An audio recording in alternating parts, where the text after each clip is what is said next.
Kak Sri Aten sudah bergabung, Mbak Hati Eman sudah bergabung. Selamat datang Kak.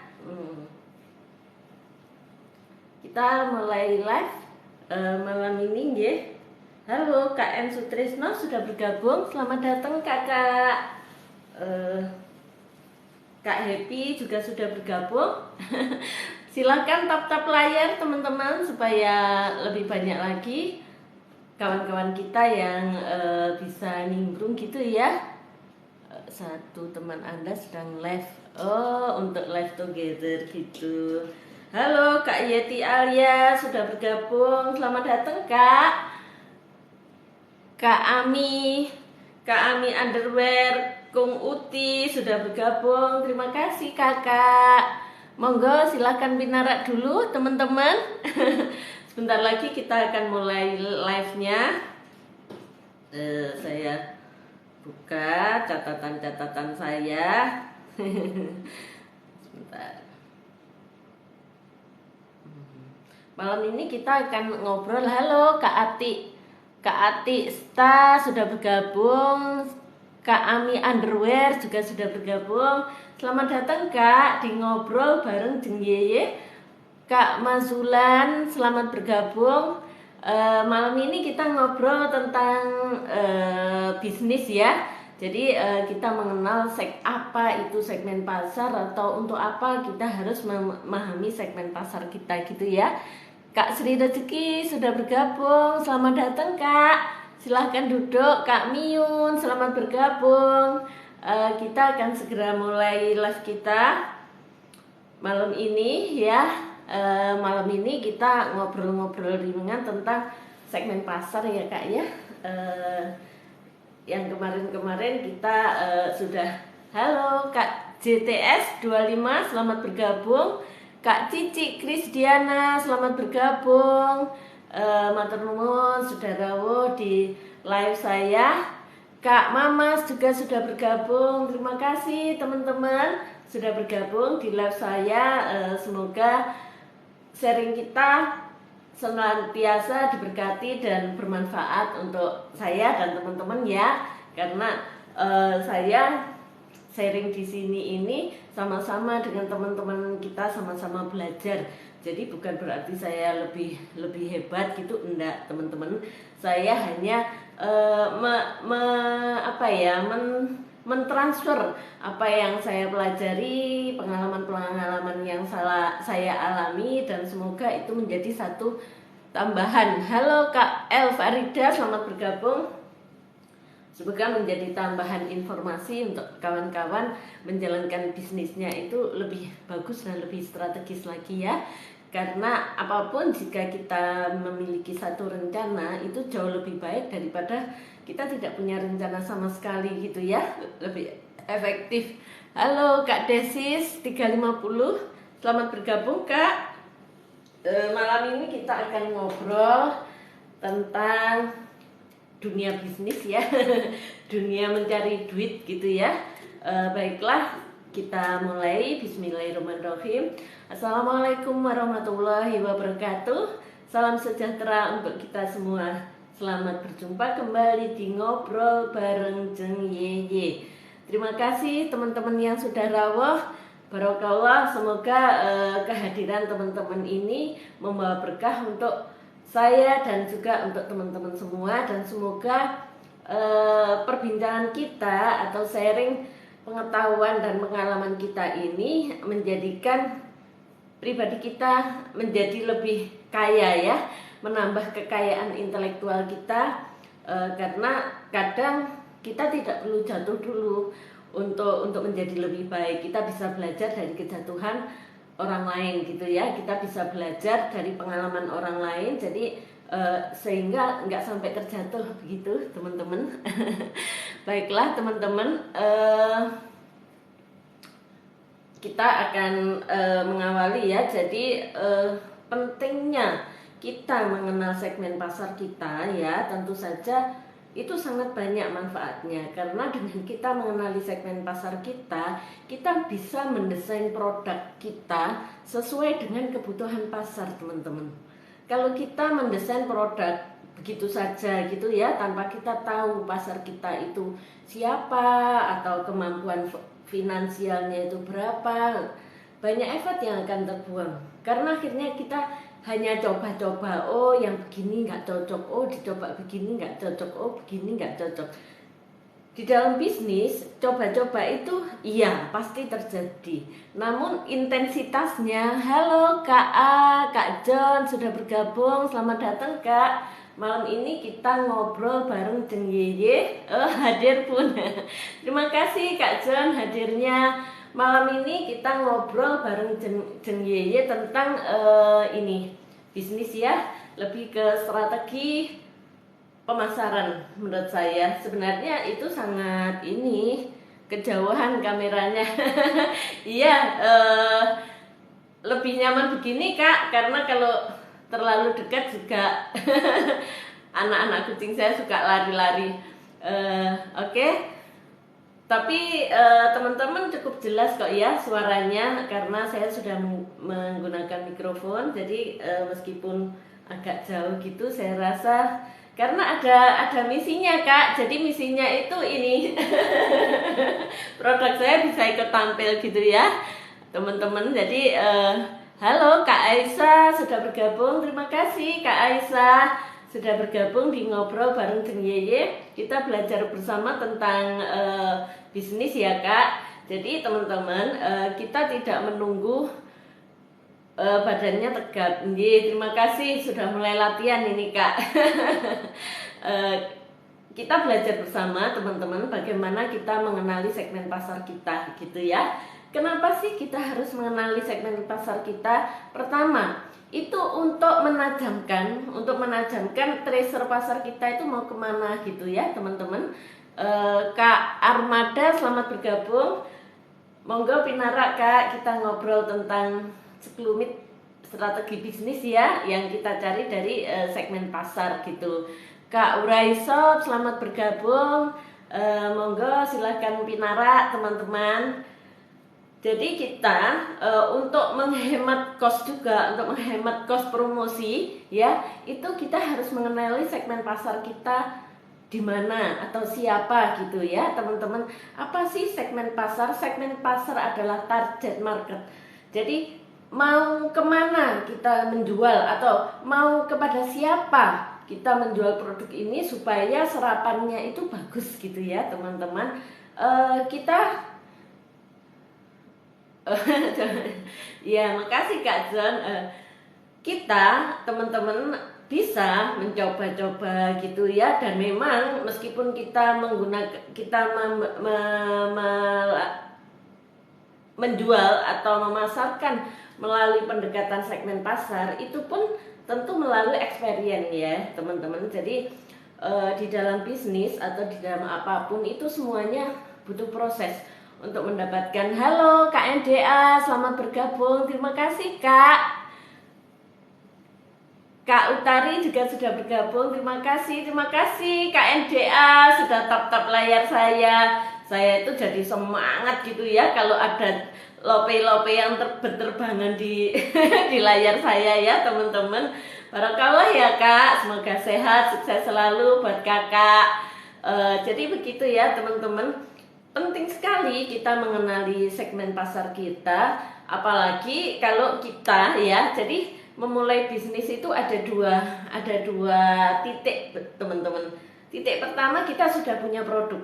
Ketika kita sudah punya produk, maka kita akan mencari. Jadi kita ini kayak mak comblang gitu ya. Kita mencari produk kita ini pasarnya kemana gitu, cocoknya siapa yang membeli gitu ya. Jadi kita akan memperkirakan prospeknya gitu. Atau teman-teman, kita belum punya produk tapi kita sudah punya pasar ya. Contohnya seperti yang saya lakukan di penjualan perlengkapan kopi enema teman-teman. Saya dulu nggak punya produk, saya hanya pelaku enema kopi begitu ya. Tapi saya waktu itu bergabung dengan komunitas pelaku enema kopi. Nah, saya mempelajari kesulitannya teman-teman. saya memikirkan solusinya. Jadi begitu teman-teman, bisnis itu adalah solusi ya. Bisnis itu menawarkan solusi, menawarkan kemudahan, memberikan pelayanan begitu ya teman-teman. Itu halo Kak Nyanya Jaimah sudah bergabung. Terima kasih Kak, silakan duduk. Jadi begitu. Nah, kenapa kita harus mengetahui target pasar kita? Nah, ini saya mulai membuka catatan teman-teman ya. Jadi di tahun 2020 ya, itu saya mulai duduk manis gitu ya, karena waktu itu pandemi ya teman-teman. Halo Kak Sri Hartati, selamat bergabung. Itu kan mulai pandemi gitu ya, hampir semua pergerakan bisnis itu berhenti di awal-awal pandemi yang menyerang bangsa kita ya. Kak Tince selamat bergabung, Kak Kaspia selamat bergabung Kak, monggo Pinara. Dan bukan hanya bangsa kita ya, bukan negara kita, karena COVID itu musibah yang mendunia gitu ya teman-teman. Tapi dalam arti bahwa di setiap keadaan itu selalu ada satu peluang gitu ya teman-teman. Nah, pada saat awal-awal pandemi itu hampir semua pergerakan bisnis di seluruh dunia itu stuck teman-teman. Nah, pada saat itulah saya menggunakan waktu saya itu untuk belajar. Jadi mempelajari strategi marketing, mempelajari bagaimana manajemen produksi, mempelajari apapun yang terkait dengan bisnis. Halo Kak Rotfika Lini, selamat bergabung Kak. Nah, hasil dari saya mempelajari, membaca itu saya catat teman-teman di Facebook. Waktu itu saya nyatetnya ya. Halo Kak Anissa, selamat bergabung. Waktu itu di 2020 sebenarnya teman-teman saya itu sudah halo Kak Wulan Gadis, selamat bergabung. Kak Ahmad Baihaki, selamat bergabung. Kak Eki Sriati, selamat bergabung. Saya sapa-sapa dulu ya teman-teman sambil menyapa teman-teman yang sudah masuk, supaya kita lebih bersemangat gitu ya teman-teman. Jadi begitu. Nah, di catatan saya tulis di Facebook ya, teman-teman saya waktu itu menyampaikan ke saya, Mbak Yayu, orang itu biasanya lo moco itu males. Sakjane Mbak Yayu itu enakan bikin ya seperti ini, karpe teman-teman saya itu saya bicara gitu ya, menjelaskan sehingga teman-teman nggak perlu baca. Teman-teman hanya mendengarkan gitu ya, dan mungkin melihat gitu ya. Hanya memang kebetulan saya belum punya ini, masih belajar bagaimana cara menampilkan layar gitu di live saya, sehingga teman-teman mungkin akan lebih mudah memahami apa yang saya sampaikan dibanding dengan saya hanya bicara gitu ya. Nanti insya Allah saya akan belajar pelan-pelan ya teman-teman. Halo Kak Endra, selamat bergabung. Monggo Pinara Kak, jadi gitu. Nah, dari yang saya baca, saya pelajari dan saya alami, akhirnya saya nulis tulisan sederhana gitu ya. Nah, salah satu kenapa kita sangat penting mengetahui target pasar kita ya teman-teman. Satu, untuk meningkatkan penjualan. Tentu saja kita akan lebih efektif menjual kepada target yang pas ya.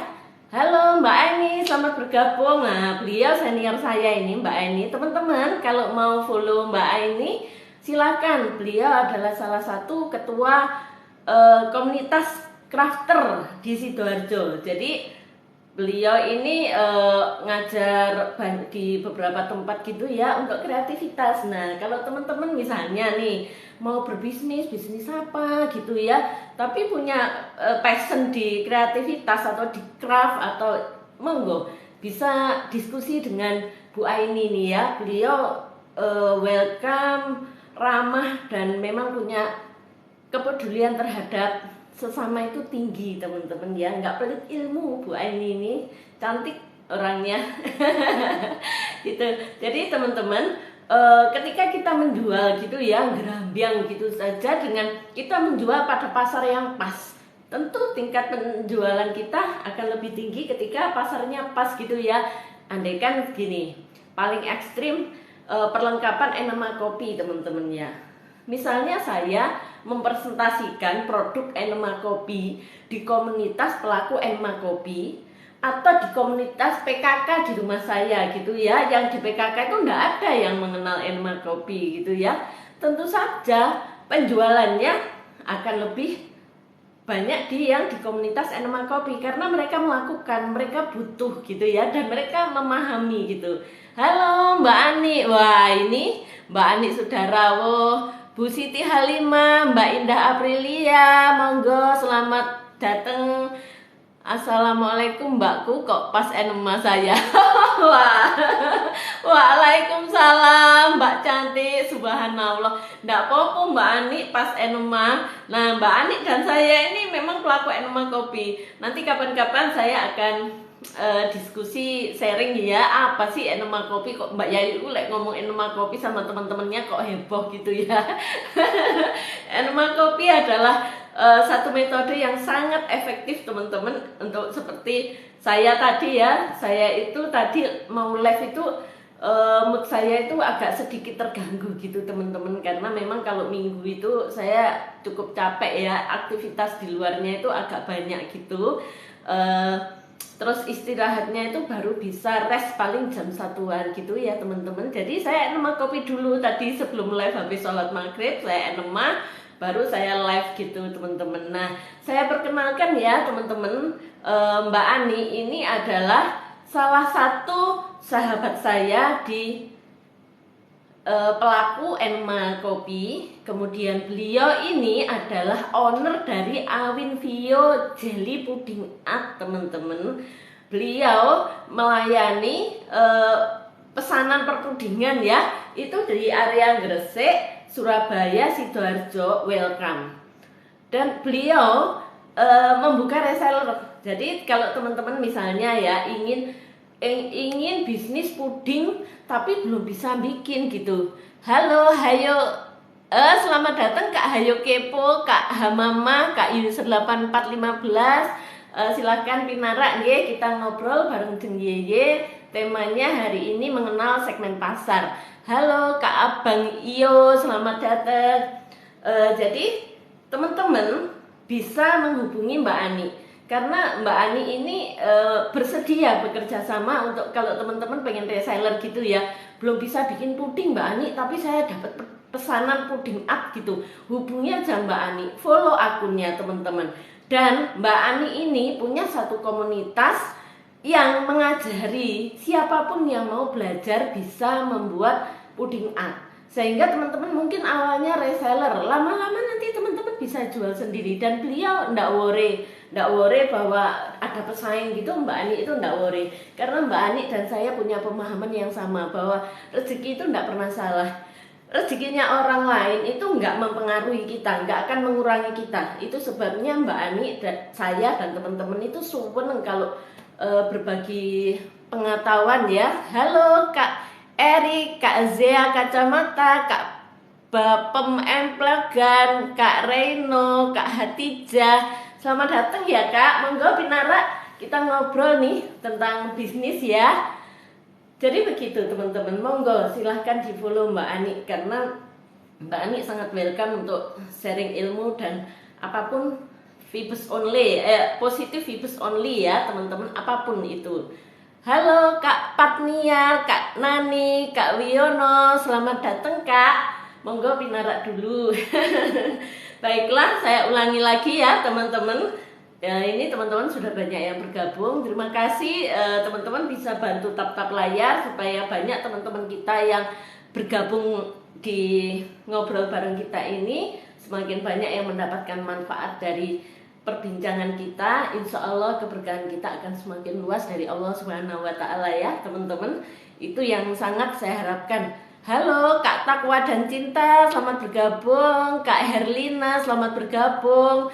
Kak Sukilan Lampung, selamat bergabung. Matur nuwun Mbak Ani, sudah direpoti dengan tap-tap layar sambil miring ini Mbak Ani ya. Ini semakin mulus makin gencar ini ketokane Mbak Ani. Ibu T526, selamat bergabung. Kakak Bintang 4, selamat Bergabung. Kak Eka, selamat bergabung. Kak Kak Anita, Eka Yuli, selamat bergabung. Kak Askia Snack, selamat bergabung. Teman-teman, baiklah, saya lanjut dulu ya. Monggo silahkan teman-teman yang baru bergabung. Neng Mariani juga sudah bergabung. Saya lanjut lagi ya teman-teman. Nanti kita sapa-sapa lagi ya. Jadi untuk apa kita mengetahui target pasar ya? Satu, untuk meningkatkan penjualan ya. Seperti yang tadi saya sampaikan, ketika saya jualan alat enoma kopi akan lebih efektif saya jual di komunitasnya pelaku enoma kopi dibanding komunitas sosialita saya misalnya, atau komunitas ibu-ibu PKK di lingkungan saya gitu ya misalnya, karena mereka belum mengenal gitu. Tapi bukan berarti terus kita nggak boleh mengenalkan itu ke orang lain ya teman-teman, boleh. Apapun itu yang baik, membawa dampak positif pada kehidupan kita, kesehatan kita. Kalau kita sharing, kita informasikan, itu menjadi bagian dari amal jariah kita teman-teman. Halo Kak Amak Grace, selamat bergabung. Mama Zaini, selamat bergabung. Kak Hadra, selamat bergabung. Kak Ir, selamat bergabung. Kak Irma, selamat bergabung. Kak Noni Siregar, selamat bergabung. Kak Feni, selamat bergabung. Kak Toko Kue Harum, selamat bergabung. Kak Heni Mulyasari, selamat bergabung. Kak Arkansa, selamat bergabung. Terima kasih teman-teman rawuhnya. Jadi begitu ya teman-teman. Nah, selain meningkatkan penjualan, maka kita akan bisa mengatur budget promosi teman-teman ya. Halo Kak Zelin, selamat bergabung. Jadi budget promosi ini tentu sangat berpengaruh terhadap segmen pasar. Kalau kita segmen pasarnya itu masih belum tahu, artinya kita promosi kemana-mana gitu ya, tentu costnya lebih tinggi dibanding kita promosi di ini, komunitas ini. Karena pasti komunitas ini membutuhkan alat saya gitu ya. Kak Asepan, selamat bergabung. Kak M. Anes, selamat bergabung. Kak Ken, selamat bergabung Kak. Jadi begitu. Katakan saya punya anggaran gitu ya. Saya punya anggaran untuk membagikan starter kitnya enoma kopi. Saya bagi ke orang-orang yang tidak melakukan enoma kopi gitu. Paling sama mereka cuma ditaruh tok ya, nggak efektif. Tapi ketika itu diberikan kepada orang yang melakukan enoma kopi, maka dia kalau tidak digunakan, dia bisa menularkan kepada orang lain. Karena dia sudah merasakan manfaatnya, sehingga secara naluri setiap manusia itu ingin mengajak orang lain untuk memiliki kebahagiaan yang sama dengan kita, begitu teman-teman ya. Nah, itulah salah satu secara budget promosi kita menjadi lebih terarah ya, bisa lebih kecil budgetnya gitu ya.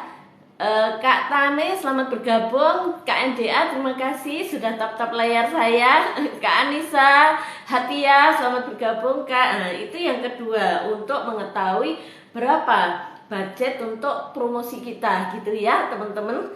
Kemudian yang ketiga, mengantisipasi persaingan dengan baik. Jadi ketika kita tahu segmen pasar kita di mana, kita akan mengevaluasi siapa saja yang sudah bergerak di bisnis yang sama dengan kita. Saya ambil contoh lagi, saya aja, skupnya kecil ya soalnya dan spesifik kalau enoma kopi itu. Nah, di enoma kopi itu tidak banyak pesaing teman-teman, tidak banyak pesaing karena memang peralatan itu terbatas ya, beredar di luaran, sehingga kita bisa mendeteksi pesaing-pesaing saya ini gitu. Tapi bukan untuk disisihkan teman-teman ya. Kehadiran pesaing itu justru bagi saya pribadi itu indikasi positif bahwa bisnis atau bidang yang kita tekuni itu ada prospek berkembang. Kenapa saya bisa bilang begitu? Karena kalau satu bidang atau satu bisnis itu cuan ya, tentu orang lain banyak yang pengen ikut cuan ya kan, artinya akhirnya banyak orang berjualan. Nah, semakin banyak kompetitor kita, artinya bisnis itu benar-benar memang menghasilkan teman-teman. Tinggal bagaimana kita menyusun strategi. Halo Kak Syahlan, selamat bergabung. Kak Nurhayati, selamat bergabung. Kak Divovi, selamat bergabung ya. Monggo pinarak dulu. Jadi itu. Nah, terkait dengan segmen pasar, tentu saja kita mengenali segmen pasar kita mengenali kompetitor kita. Dari kompetitor kita bisa belajar apa yang baik dari mereka, kita bisa duplikasi teman-teman. Mungkin pelayanan dia lebih bagus gitu, mungkin packaging dia lebih bagus dari punya kita ya. Kita berusaha untuk memperbaiki produk kita gitu ya. Kak Yuni selamat datang Kak, selamat bergabung ya. Kak di Fauvi juga selamat bergabung. Matur nuwun Mbak Ani, tap-tap layar saya terus, barokallah kagum penyenengan. Nah, kalau kompetitor kita, kalau saya dan pada umumnya kalau orang-orang itu yang sudah begitu yakin dengan bisnis, kompetitor itu tidak untuk dijatuhkan, teman-teman. Kompetitor itu untuk kita bersinergi, ya. Jadi kalau kita berpikir menjatuhkan kompetitor gitu, buang energi teman-teman. Ngapain? Rezeki mereka itu tidak akan mengurangi rezeki kita. Ya, rezeki kita juga tidak mengurangi rezeki mereka. Tuhan itu kaya raya, jadi nggak khawatir Tuhan itu kehabisan kekayaan untuk dibagi-bagi pada kita. Itu don't worry, be happy deh. Ya, begitu. Jadi kalau kita menjatuhkan kompetitor, artinya sebagian fokus kita terbelah untuk menjatuhkan orang lain, dan itu nggak ada manfaatnya teman-teman. Kenapa? Karena yang memang seharusnya datang pasti datang, yang seharusnya pergi pasti pergi. Apapun yang sudah dikehendaki Allah itu pasti terjadi teman-teman. Jadi nggak perlu kita ngatur-ngatur Gusti Allah gitu ya. Yang penting apa yang Allah berikan kepada kita, kita terima, kita jalani, kita syukuri gitu teman-teman. Nah, terkait dengan kompetitor, kalau kita bersinergi kenapa enggak gitu. Apalagi kita bergerak di bidang yang sama. Nah, itu yang saya lakukan teman-teman ketika saya melihat, oh memang alat di luar itu cukup tinggi ya harganya karena langka gitu ya. Akhirnya saya datengin langsung dari produsen, dan saya tahu diri. Artinya kita jangan serakah pengen menguasai pasar gitu teman-teman ya. Karena Allah menciptakan bumi ini untuk kita nikmati bersama gitu ya, tidak untuk kita kuasai teman-teman. Boleh bercita-cita menguasai pasar, tapi dalam tanda petik bahwa kemanfaatannya itu yang kita luaskan gitu, bukan semua harus beli di kita gitu, bukan ya teman-teman. Kalau saya lebih suka bersinergi. Kenapa? Karena keberhasilan bisnis salah satunya adalah karena doa-doa kita ya. Kalau kita bisa berelasi dengan teman-teman, misalnya saya supplier, saya nggak akan mengumumkan di satu komunitas. Itu sebabnya salah satunya saya keluar dari komunitas itu supaya memberikan kesempatan kepada reseller saya untuk memiliki pasar sendiri. Masing-masing punya pasar, dan saya tidak akan mengambil pasar mereka teman-teman. Justru kalau saya bisa menambahkan pasar mereka, itu akan saya lakukan. Jadi misalnya ada reseller saya di Jakarta, kemudian teman saya di Jakarta menghubungi saya, Mbak Yayu aku butuh alat ini, maka saya akan rekomendasikan beli di sana aja Mbak, harganya sama tapi kan ongkirnya lebih murah karena sama-sama Jakarta gitu ya teman-teman. Nah sama itu pun saya lakukan ketika saya mengevaluasi kompetitor ya. Setelah saya mengenali segmen pasar, akhirnya saya bisa menentukan strategi marketing saya. Oke, saya jadi distributor saja. Saya datangkan alat dari produsen langsung gitu ya. Saya desain sedemikian rupa sehingga reseller saya itu dapat cuan yang lebih tinggi. Misalnya satu piece keuntungannya 5-10 ribu ya.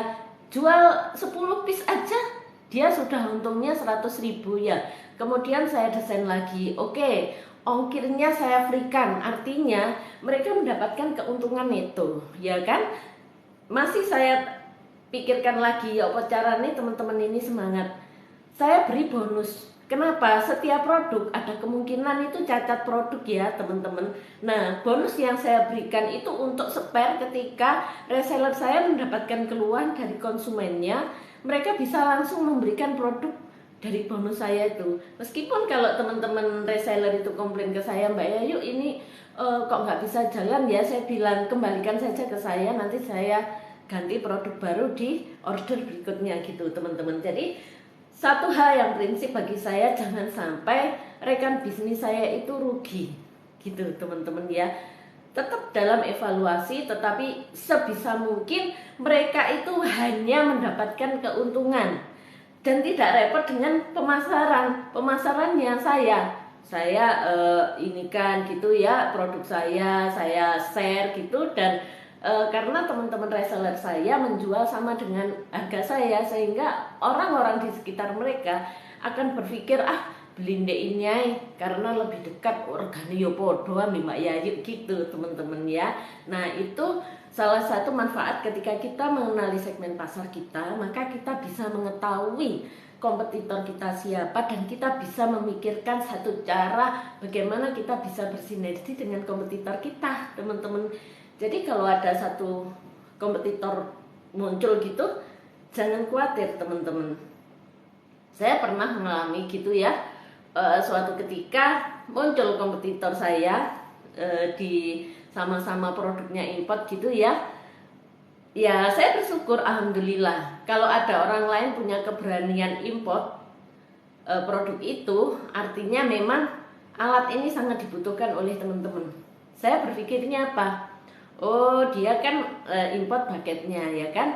Nah, maka saya memberikan satu penawaran ke mereka, bagaimana kalau selang refillnya beli di saya, keuntungannya ini loh. Nah gitu teman-teman. Sehingga ya sudah terjalin satu kolaborasi dengan kompetitor kita. Yang awalnya jadi kompetitor akhirnya jadi apa? Jadi teman. Jadi di dalam bisnis itu tidak ada musuh yang sesungguhnya, sama seperti di dalam politik. Yang abadi adalah kepentingan. Katakan dulu kita agak bermusuhan gitu ya, agak berlawanan. Nah, ketika kita punya kepentingan yang sama, why not kita bekerja sama ya kan, untuk menguntungkan konsumen ya kan, bukan untuk merugikan mereka. Halo Kak Erwana Sukron, selamat bergabung. Begitu teman-teman. Nah, itu tadi tujuannya kita mengenal segmen pasar, salah satunya adalah mengantisipasi persaingan dengan baik ya teman-teman. Nah, yang keempat, memudahkan dalam menyiapkan konten promosi. Dengan kita mengetahui target pasar kita, maka kita bisa menemukan satu bahasa yang pas. Seperti yang sering saya buat contoh itu si Tenggo ya kan. Dia target pasarnya siapa? Remaja gitu ya. Maka bahasa promosinya juga sedikit agak menggoda gitu ya, ala anak muda. Berapa lapis? Ratusan, kayak gitu ya teman-teman. Nah, itu mereka melalui satu evaluasi dan analisa segmen pasar dulu teman-teman. Jadi kalau perusahaan-perusahaan besar itu mau melakukan satu inovasi bisnis, itu bukan saiki aku pengen dodol, saiki langsung dodolan gitu. Enggak teman-teman. Dan kadang kita ini ya yang masih pelaku menengah, mikro dan menengah itu ya, kadang malah keburu-buru, tidak menggunakan satu perencanaan gitu. Padahal kita melakukan apapun itu butuh proses yang tidak sedikit gitu teman-teman. Jadi kita memang harus melakukan satu perencanaan di awal, step by stepnya. Nah, salah satu step untuk menyusun satu strategi bisnis itu dengan kita mengenali pasar kita, segmen pasar kita mau di mana, apa yang kita miliki dan apa yang harusnya kita miliki tapi belum gitu ya. Jadi bukan langsung grotok gitu, enggak. Nah, salah satunya adalah kesabaran kita untuk menjalani proses itu gitu. Ya, misalnya saya punya satu plan 2 tahun ke depan, itu saya pengen berinovasi apa. Saya siapkan dari sekarang. Segmen pasar saya di mana, strateginya apa, sumber daya saya itu apa gitu ya. Peluangnya apa, tantangannya apa, pesaingnya siapa gitu ya. Dan itu paling mudah kita menggunakan bisnis plan model Canvas. Jadi model Canvas itu bisnis plan-nya itu ngalir gitu teman-teman. Ada 9 elemen yang tidak harus 1 sampai 9 itu urut gitu, enggak. Dimulai dari apa yang kita miliki. Nah, kemudian kita mendeteksi siapa saja partner kita, siapa supplier kita gitu, siapa pasar kita gitu ya, bagaimana distribusinya, apa yang kita gunakan untuk mengkomunikasikan produk kita kepada konsumen begitu. Mbak, kalau mau jeda minum air putih disilahkan. Nggih Mbak Ani, matur nuwun ya. Terlalu bersemangat sampai lali minum ya Mbak Ani ya. Nggih, insyaallah. Ngelek itu tadi nih Mbak Ani. Soalnya saya habis enema teman-teman. Jadi tadi itu saya enema terus refeeding secukupnya. Biasanya habis enema memang tingkat hausnya itu tinggi. Oke, saya minum dulu ya teman-teman.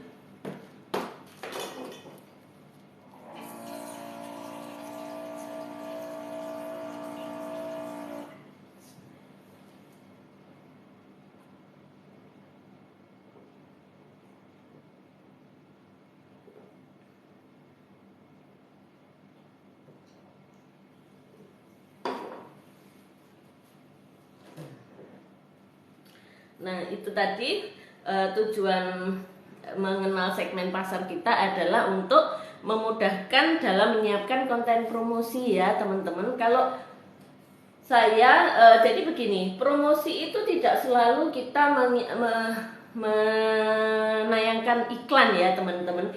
Iklan itu adalah salah satu dari promosi. Kita bisa melakukan promosi itu dengan edukasi gitu ya teman-teman. Misalnya ada salah satu pelaku usaha ya yang domisilinya itu di Bali. Saya tahu ini dan saya tidak sengaja mengikuti transformasinya karena saya itu menyukai ngamati apa gitu, itu saya sukai, dan ketika yang saya amati berkembang baik itu saya ikut seneng teman-teman. Jadi bukan iri, itu malah enggak, saya ikut seneng.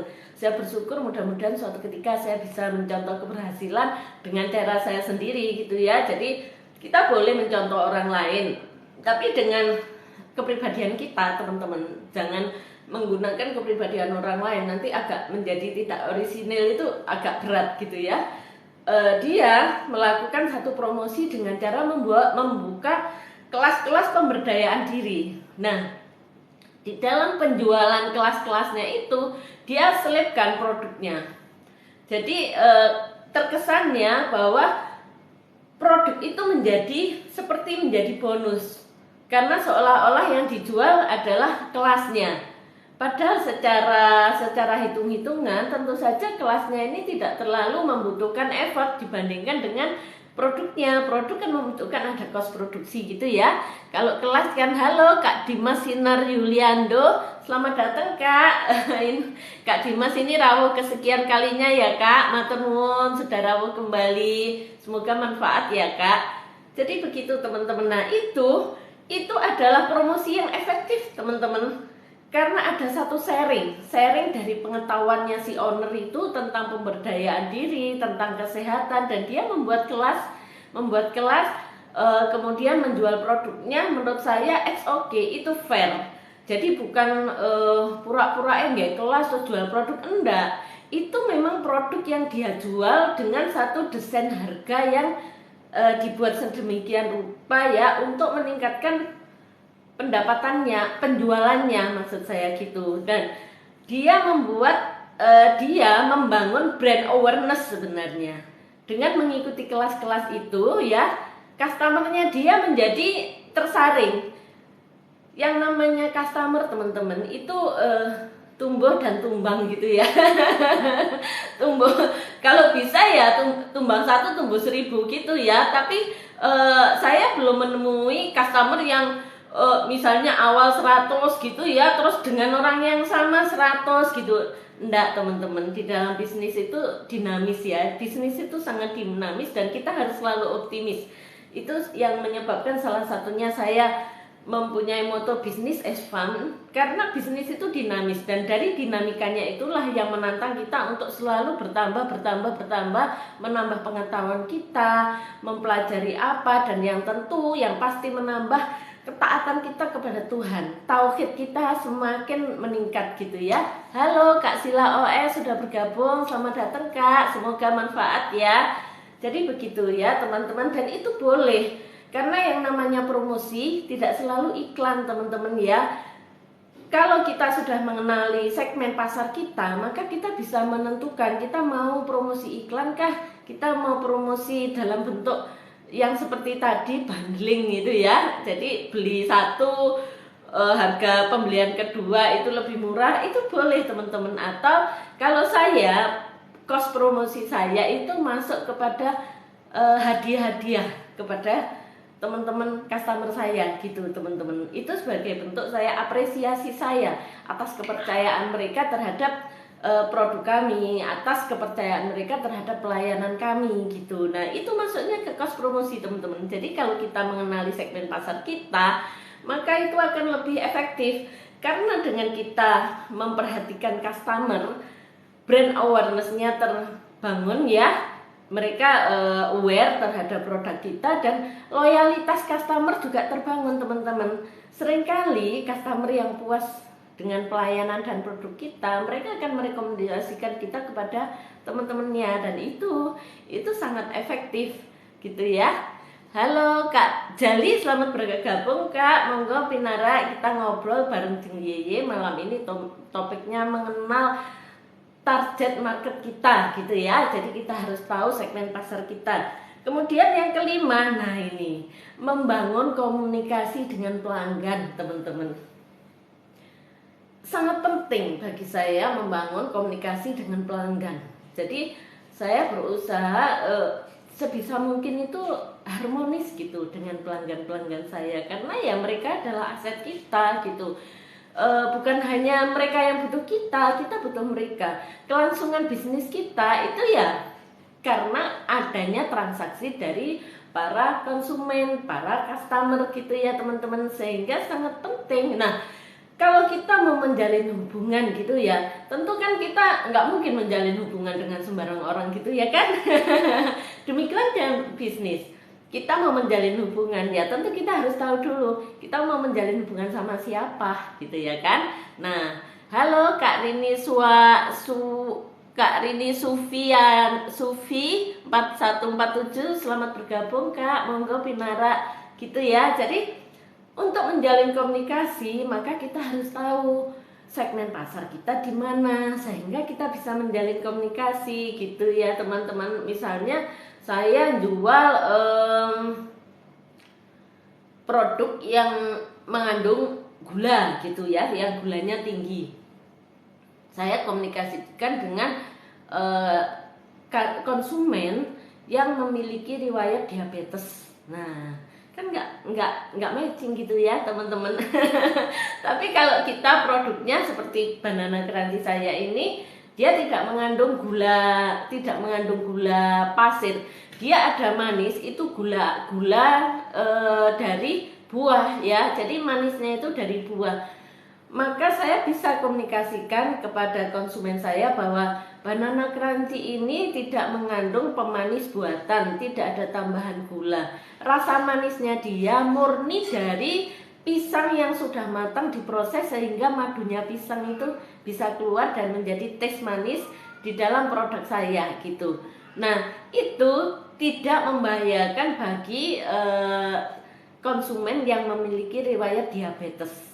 Namun demikian, saya tetap memberikan satu informasi nilai gizi, sehingga bagi teman-teman yang memiliki riwayat diabetes bisa mengukur, oh meskipun alami ya teman-teman, apapun yang berlebihan di luar toleransi tubuh kita itu dampaknya kurang baik.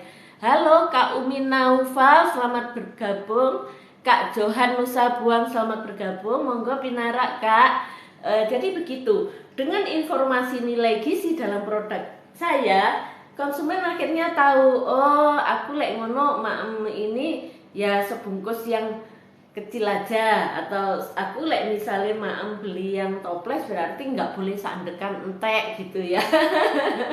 Itu teman-teman. Nah itu cara yang sangat efektif untuk membangun komunikasi dengan pelanggan. Itu tidak selalu kita berbincang dengan pelanggan. Jadi kita berkomunikasi dengan pelanggan itu bisa melalui produk kita ya, bisa melalui pelayanan kita. Nah itu teman-teman, misalnya begini, kalau melalui pelayanan kita ya, kita memberikan pelayanan yang on time, tepat waktu. maka itu sebenarnya kita berkomunikasi dengan pelanggan kita bahwa kita itu appreciate terhadap order yang mereka berikan, sehingga kita antusias untuk segera menyelesaikan tugas itu, teman-teman ya. Tentu pelanggan kita akan seneng ya kan. Wah, terima kasih Kak, pelayanannya cepat sekali, sellernya ramah gitu teman-teman. Nah itu kalau di online ya, di penjualan online, di marketplace itu terekod dengan sangat baik dan menjadi satu histori sebuah toko ya teman-teman. Jadi pentingnya kita mengenal segmen pasar, salah satunya di situ. Kita mau komunikasikan itu bagaimana gitu. Kalau kita nggak tahu segmen pasarnya, bisa salah kita mengkomunikasikan, hasilnya jadi fatal gitu ya teman-teman. Tapi kalau kita tahu segmen pasar kita siapa, maka kita tahu kita harus bicara bagaimana, apa yang harus kita informasikan gitu ya. Kak Ati Rahmawati selamat bergabung, Kak Yuni selamat bergabung, Kak monggo, Kak Evi Arsila sudah bergabung, monggo Pinara. Kita ngobrol bareng Jeng Yeye. Temanya kali ini mengenal segmen pasar ya Kakak. Ini tadi sudah saya sampaikan. Nah yang keenam adalah membuka investasi teman-teman ya. Jadi ketika kita tahu segmen pasar kita, maka kita bisa membuat satu proposal teman-teman. Membuat satu proposal untuk mendapatkan investor. Kenapa kita harus tahu segmen pasar kita? Karena pada saat kita membuat proposal, maka yang dilihat investor adalah prospek. Apakah bisnis ini menguntungkan? Punya kans keuntungannya itu berapa?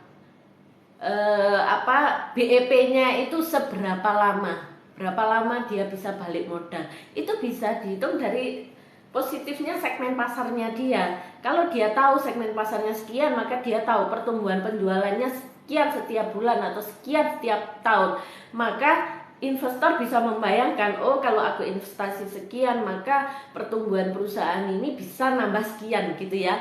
Jadi investor itu di samping memikirkan keuntungan, logikanya jalan teman-teman. Kalau investor yang ini ya, jadi dia nggak mungkin hanya mikir, katakan gini, ada satu investor kita tawari keuntungannya bombastis gitu, belum tentu kita dapat investor. Karena investor akan berpikir mungkin nggak dengan strategi yang seperti ini akan menjadikan keuntungan yang sekian, memberikan saya keuntungan sekian. Nah, malah mundur investornya. Jadi kalau mau investasi ya kecuali teman-teman dapat investor yang mungkin niatnya sakjane sedekah gitu ya. Jadi dia nggak akan mikir sampai ke sana, lek duit hilang ya sudahlah gitu.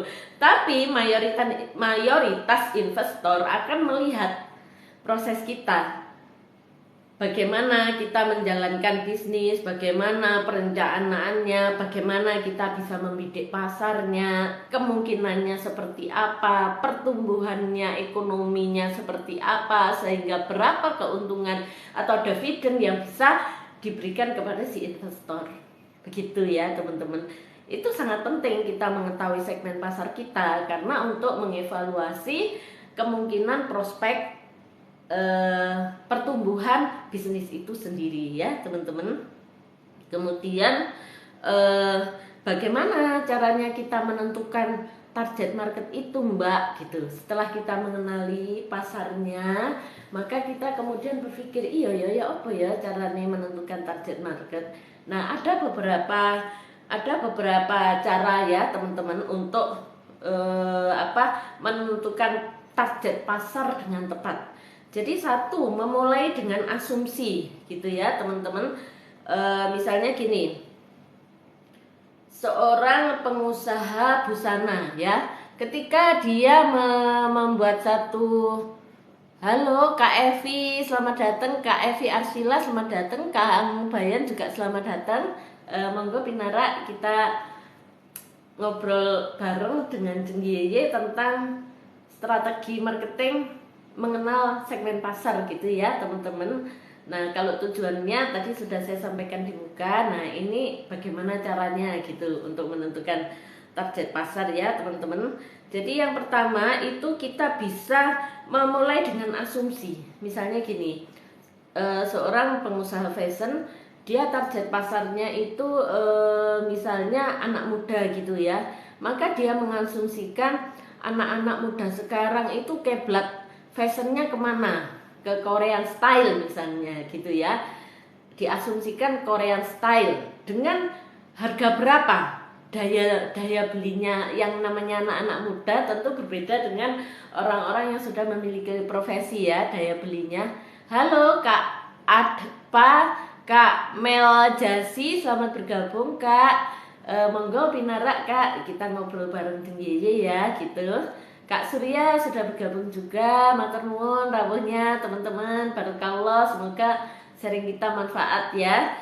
Nah kemudian beliau membuat sebuah produk ya, jadi dari asumsi itu akhirnya dia bisa menganalisa, oh desainnya yang model Korean dengan harga sekian itu kayak begini, bahannya dari ini gitu teman-teman. Nah itu sudah mulai dia mengenali target pasar dari asumsi ya, kemudian dari mencermati persaingan pasar. Nah seperti yang saya contohkan tadi, wah iki persaingan misalnya ini minuman boba ya, minuman boba itu kan tren gitu pada beberapa waktu yang lalu. Kita cermati, oh kalau di mall minuman boba seperti ini, oh kalau di pinggir jalan seperti ini.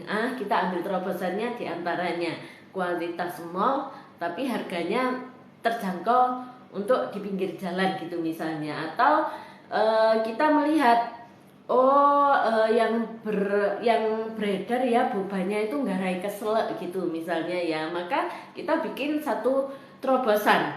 Kita lihat segmen pasarnya sopo sih sing mak boba ini biasanya.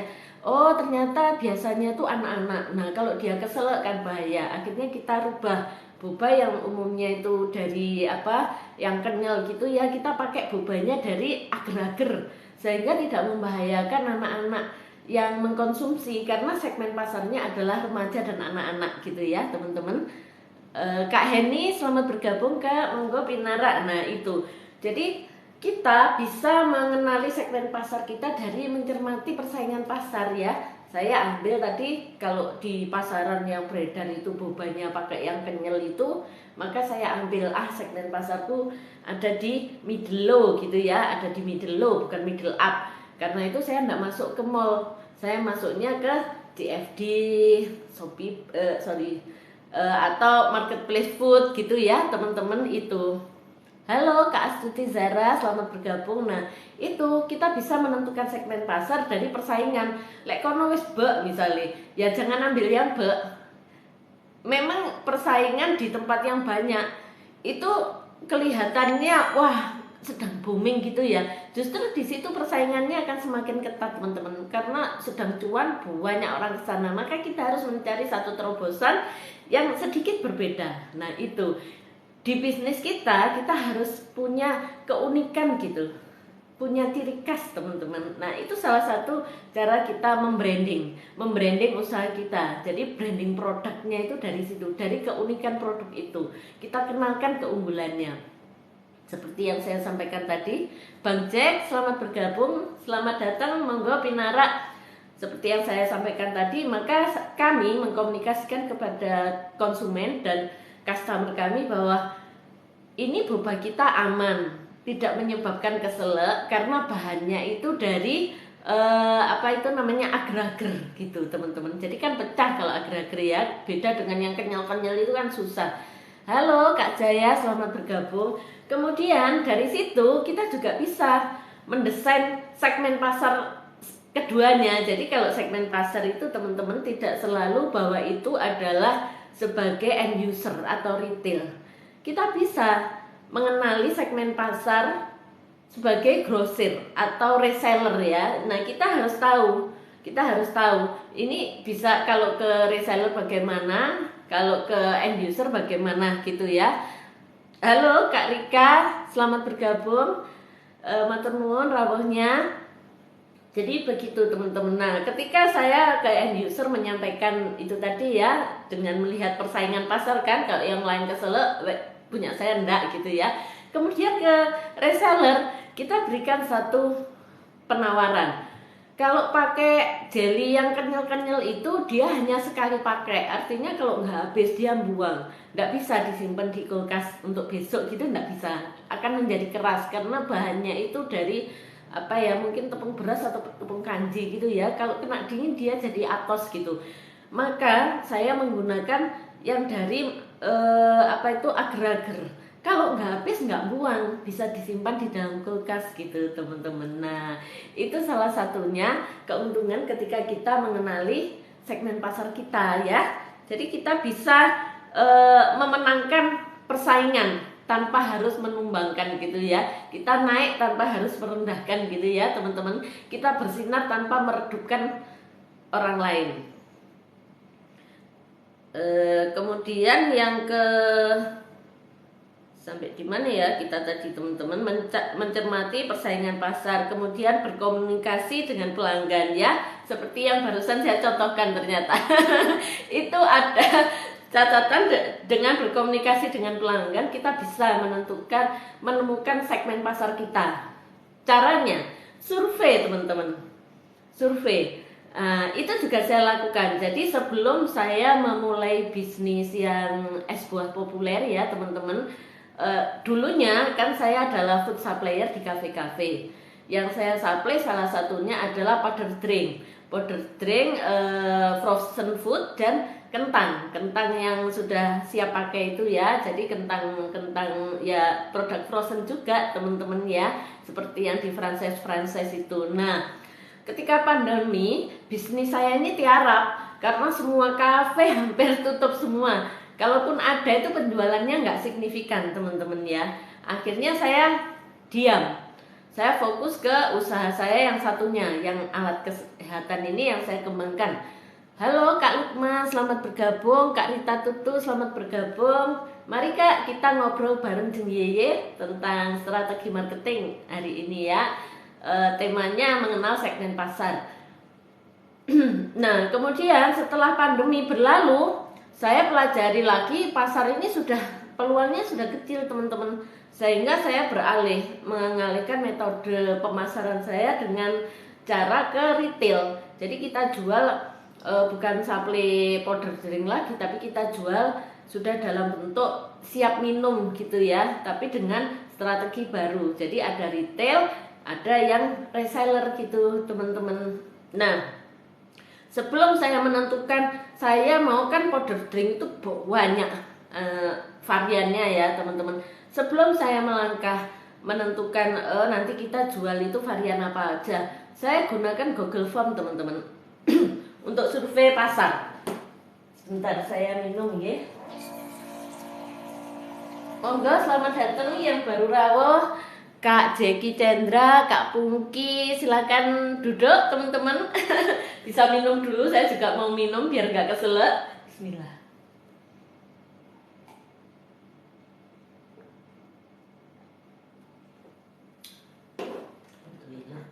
Jadi gitu, berkomunikasi dengan pelanggan bisa dengan survei face to face gitu bisa teman-teman, tapi effortnya lebih tinggi ya.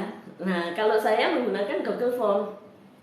Jadi Google Form itu sudah kita ini, misalnya berapa kemampuan harga beli yang diinginkan oleh pasar, apa saja varian yang disukai oleh konsumen gitu ya. Kemudian tipe promosi apa yang disukai oleh konsumen. Nah itu kita bisa pelajari dari Google Form itu untuk menyusun strategi pemasarannya teman-teman. Halo Kak Kristina, selamat bergabung. Kak Pungki, selamat bergabung kembali.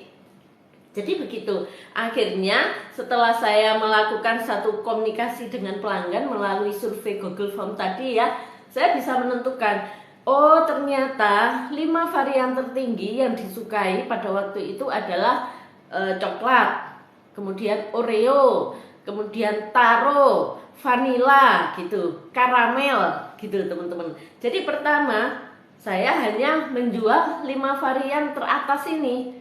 Nah ini yang saya bilang bahwa salah satu tadi reduce cost promosi, termasuk reduce cost untuk modal ya kan. Kalau kita tidak tahu selera pasar, terus kita belinya itu misalnya 10 varian gitu ya kan, ternyata yang laku cuma 5 varian. Nah, 5 varian lain kan buang uang gitu ya, atau kalaupun misalnya tidak membuang uang, cash flow-nya jadi mandek di situ. Perputaran modalnya nggak bisa cepat, teman-teman. Nah, ketika kita tahu selera pasar kita, yang kita siapkan ya yang sesuai selera pasar. Jadi kan kita nggak mungkin menjual barang selera kita untuk orang lain. Ya kita mengikuti selera pasar. Misalnya saya suka warna oranye, tapi market saya itu sukanya ungu gitu ya. Kalau saya jual oranye kan mereka yang nggak akan beli. Tapi berbeda ketika saya jual ungu dengan variasi macam-macam, karena mereka ungu lover ya semuanya dibeli gitu teman-teman ya. Nah, itu salah satu strategi untuk kita bisa menentukan segmen pasar, yaitu dengan berkomunikasi ya. Halo Kak Lady, selamat bergabung Kak. Nah, yang keempat, lokasi penjualan produk. Lokasi penjualan produk ini juga bisa membantu kita untuk menentukan segmen pasar kita. Misalnya gini, kita berencana menjual produk itu di mall ya. Artinya segmen pasarnya siapa?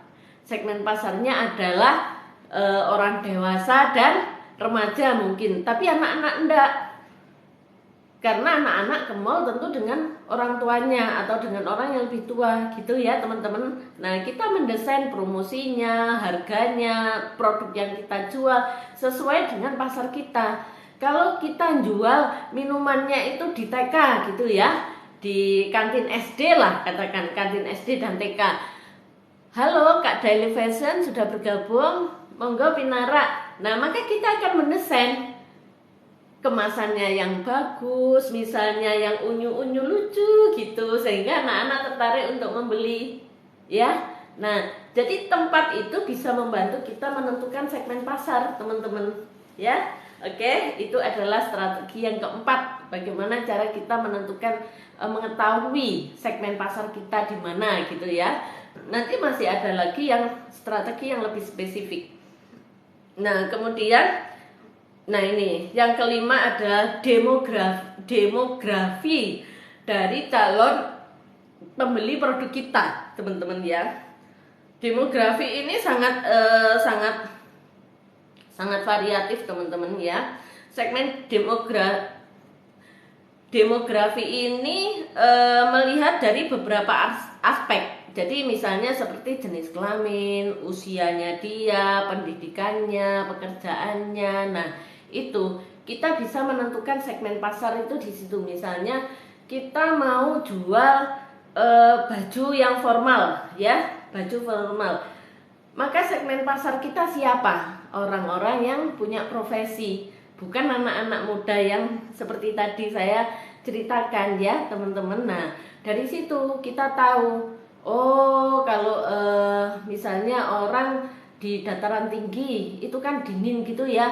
Nah, yang kita jual mestinya ya yang baju-baju yang menghangatkan gitu ya, bukan baju yang ngisi-sisi yang tambah kedinginan gitu. Nah, itu salah satu strategi yang bisa yang bisa kita lakukan teman-teman.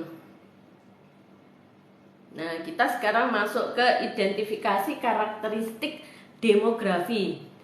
Misalnya umur, menentukan rentang usia target konsumen, jenis kelamin, kemudian pendidikan ya teman-teman. Nah, ketika kita membuat satu iklan misalnya di di marketplace apapun teman-teman, kalau kita bisa membidik segmen pasarnya itu lebih spesifik, maka hasilnya itu akan lebih bagus, nggak buang uang gitu ya. Misalnya gini, segmen pasar yang lingkupnya jelas, kilometer 5 kilometer gitu ya misalnya, dengan segmen pasar yang se-Indonesia. Nah, itu harga iklannya berbeda teman-teman. Tentu lebih mahal segmen pasar yang seluruh Indonesia. Seluruh Indonesia tidak ada batasan usia. Nah, tambah cost-nya akan lebih tinggi lagi karena yang disentuh oleh si algoritma semakin luas. Tapi kalau kita spesifik misalnya, oke, seluruh Indonesia, tapi rentang usianya itu hanya di 15 sampai 21, artinya anak-anak ABG. Nah, akan lebih spesifik, algoritmanya membaca juga akan menyebarkannya informasi itu juga ya pada pasar-pasar itu teman-teman ya, jadi sangat efektif. Termasuk pendidikan ya, pendidikan itu masuk identifikasi karakteristik demografi, kemudian identifikasi karakteristik psikografis teman-teman ya. Psikografis itu gaya hidup, kepribadian, kemudian kebutuhan dan keinginan konsumen ya. Misalnya seperti ini, orang yang gaya hidupnya sederhana seperti saya ya, kemudian saya ditawari baju pesta, kira-kira saya berpikir untuk membeli enggak? Halo, selamat datang Kak Rika, Kak Silvana, matur nuwun Kak John, afisnya, terima kasih. Jadi gitu teman-teman, sorry, saya kalau membahas agak jadi fokusnya agak buyar. Jadi begitu, itu dari gaya hidup ya, gaya hidup teman-teman. Kalau saya ini tipikal sederhana, kemudian saya ditawari baju pesta yang glamour gitu ya, kemungkinan kecil saya membeli. Kalau membeli mungkin untuk hadiah, tidak untuk saya pakai sendiri gitu teman-teman. Nah itu pentingnya kita mengenali segmen pasar dari gaya hidup. Kalau orang-orang yang misalnya religiusnya tinggi gitu ya, selalu menggunakan baju syar'i gitu, terus dengan jilbab yang panjang, terus ditawari kebaya kayak saya, kemungkinannya nggak akan dibeli teman-teman. Jadi kalau pada komunitas yang begitu yang kita tawarkan ya gamis-gamis syar'i gitu ya teman-teman. Itu gunanya kita mengenali segmen pasar. Ibarat dokter memberikan obat dengan dosis yang tepat dan jenis obat yang benar gitu ya teman-teman. Kemudian yang ketiga, yang B dari identifikasi karakteristik psikografis adalah kepribadian. Jadi bisa saja kita melihat misalnya begini, orang-orang yang memiliki kepribadiannya itu terbuka gitu ya, terbuka, dinamis gitu ya. Fashionable-nya umumnya mereka suka yang casual. Tapi orang-orang yang perfeksionis gitu, mereka kecenderungannya baju-baju yang formal ya, karena dia suka yang perfect gitu. Kalau orang-orang yang open mind, dia lebih suka casual karena mereka lebih santai gitu. Nah itu secara psikologis bisa dibaca dari situ teman-teman ya. Jadi segmen pasar kita menjadi lebih tajam ketika kita mengetahui kepribadian dari calon-calon customer kita ya. Kemudian yang ketiga dari faktor psikografis ini adalah kebutuhan dan keinginan. Nah saya biasa menyampaikan kepada anak-anak saya itu ada keinginan, ada kebutuhan. Maka yang kita dulukan adalah kebutuhan. Kalau mau membeli sesuatu kita tanya dulu, apakah ini kebutuhan kita atau ini sekedar keinginan kita gitu ya teman-teman. Nah ketika kita punya barang ini, produk ini primer atau sekunder, maka kita bisa menentukan bagaimana strateginya. Katakan misalnya sekunder gitu ya. Kalau sekunder kan orang itu enggak selalu butuh, beda dengan kebutuhan primer, misalnya sembako.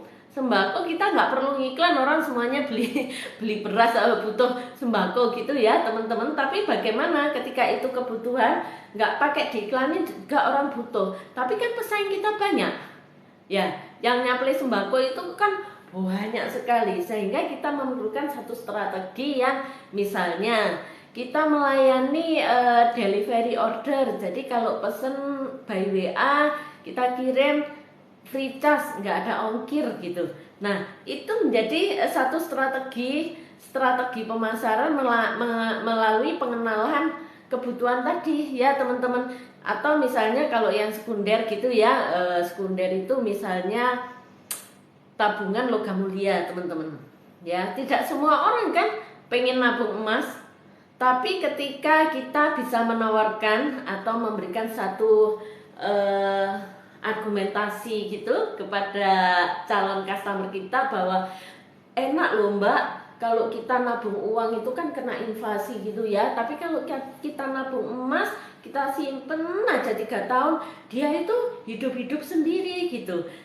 Apalagi kalau kita memahami sedikit tentang ilmu investasi gitu ya, kita bisa cerita emas itu bisa jadi penghasilan yang ini jadi pasif income, karena dia hidup Mbak harganya gitu. Kalau penjenengan bekerja atau berdagang, nah itu kan aktif income.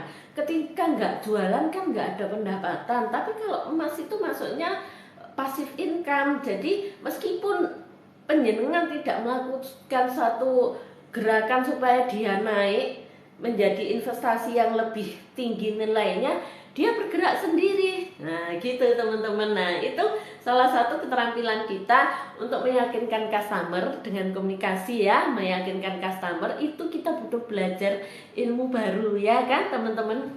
Itulah kenapa saya bilang bisnis is fun. Jadi dengan bisnis hidup kita menjadi lebih hidup, karena kita harus terus belajar setiap waktu, setiap saat, menambah pengetahuan gitu ya. Sama seperti yang sekarang saya lakukan. Saya harus live setiap hari kecuali Kamis dan Sabtu. Maka saya kembali mereview catatan-catatan saya.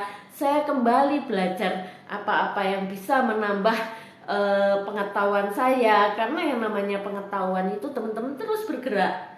Sekarang gini, besok begini. Jadi selalu ada satu perkembangan yang baiknya kita mengikuti. Dulu saya berpikir, waduh, bikin channel-channel begitu itu kan pasti susah banget gitu ya. Halo Kak Ati, selamat bergabung. Kualitasnya bisnis S1. Ya betul Mbak Ani, kualitasnya bisnis S1. Wah itu moto saya, dan insya Allah kita semua punya moto begitu. Itu nanti ketika kita menjalankan bisnis itu kita tetap bahagia. Seperti apapun tantangan atau tekanan yang kita terima, ketika kita sudah berpikiran bisnis S1 ya sudah, kita hadapi dengan senang hati gitu ya teman-teman. Nah itu tadi yang saya sampaikan, bahwa memang kita harus terus upgrade skill ya teman-teman. Nah salah satu tujuan saya sharing di sesi ini, kemudian saya bagi juga di channel-channel yang lain teman-teman. Memang saya meniatkan bahwa apa yang saya ketahui ataupun pengalaman-pengalaman saya itu menurut saya itu adalah salah satu rezeki yang Allah titipkan kepada saya. Maka tugas saya sebagai hambanya maka harus menjadi pribadi yang rahmatan lil alamin. Nah apa yang sudah Tuhan titipkan, hal-hal baik itu saya sebar kembali teman-teman ya, melalui kita berbincang ngobrol ini, atau mungkin kalau saya ketemu dengan teman-teman dan saya ditanya, maka saya akan menjelaskan apa yang saya pahami gitu teman-teman. Dan tentu saya selalu menyelipkan bahwa apapun yang kita miliki ya teman-teman, apapun yang kita miliki di dunia ini akan sangat mempengaruhi dengan kehidupan kita di akhirat. Jadi kalau ada yang menyampaikan bahwa dunia itu ndak penting, yang penting iku uripe awake dhewe nang akhirat iku apik. Ndak bisa. Kehidupan baik kita di akhirat itu apa kata kehidupan kita di dunia. Kalau kita di dunia baik, insya Allah dengan rahmat Allah kehidupan kita di akhirat itu akan baik. Tapi kalau kehidupan kita di dunia saja tidak baik, bagaimana kita berharap kehidupan di akhirat baik? Tanamannya itu opo dhisik gitu ya, baru kita akan menuai gitu teman-teman. Itu yang saya tentu sangat berharap bahwa dengan live saya ini saya bisa memberikan sedikit inspirasi kepada teman-teman dan menjadikan satu lompatan besar untuk teman-teman menjadi lebih sukses, untuk menjadi lebih wise gitu ya. Dan tentu harapan saya teman-teman untuk menjadi lebih bahagia menjalani kehidupan ini gitu ya teman-teman. Karena kebahagiaan itu bukan tujuan teman-teman. Kebahagiaan adalah jalan hidup. Kebahagiaan itu pilihan. Karena kebahagiaan itu tidak bersyarat seperti penyelenggara ponsel itu ya, ada syarat dan ketentuan. Kalau kebahagiaan itu enggak ada syaratnya. Semakin sedikit syarat kebahagiaan, maka semakin mudah kita mendapatkan rasa tenang dalam hidup kita gitu ya teman-teman. Kemudian ini tadi sudah sampai di identifikasi. Sekarang masuk ke tadi yang pertama, identifikasi karakter demografi ya teman-teman. Yang kedua, identifikasi karakter psikografis ya teman-teman. Kemudian yang ketiga ini identifikasi karakter geografis ya. Geografis tentu tentang lokasi ya, kemudian tentang wilayah. Jadi misalnya gini, kita menentukan lokasi target market kita di mana. Seperti yang tadi saya sampaikan, kalau kita jualan baju di daerah dingin, maka yang kita jual tentu yang menghangatkan. Atau kita jual makanan, minuman di daerah panas, yang laris ya, yang menyegarkan gitu ya teman-teman. Kak Tama selamat bergabung, Mbak Ani matur nuwun kembali di tap-tap layar saya. Bertaburan penuh cinta. Matur nuwun Mbak Ani, barakallah. Kemudian wilayah, menentukan wilayah yang menjadi target konsumen ya. Ini terkait dengan budaya teman-teman. Misalnya kita menjual ke daerah yang mayoritas muslim gitu ya. Tentu yang akan laku adalah baju-baju syar'i. Nah, ketika kita menjual produk yang di wilayah tersebut itu kebanyakan misalnya seperti yang spesifik di daerah Bali ya. Di Bali itu kan budayanya demikian kental gitu ya. Yang laku apa di sana? Tentu baju-baju seperti kebaya, baju etnik-etniknya gitu ya, teman-teman. Nah, itu kalau kita mengenali segmen pasar kita dari geografis ya. Kemudian yang keempat, menentukan ukuran pasar potensial teman-teman ya. Satu, menentukan ukuran pasar dari segmen yang dituju. Yang kedua, menentukan pertumbuhan pasar di masa depan. Nah, ini saya ambil paling gampang itu yang produk Enuma Kopi ya teman-teman. Kenapa saya bilang menentukan ukuran pasar dari segmen yang dituju? Saya ambil contoh Enuma Kopi, gampang. Kalau saya jual alat enema kopi dan kopi enema, maka saya menjualnya kepada pelaku enema kopi. Kenapa saya bertahan di menyediakan perlengkapan enema kopi? Karena saya melihat prospek kedepannya itu dia akan semakin tinggi. Kenapa?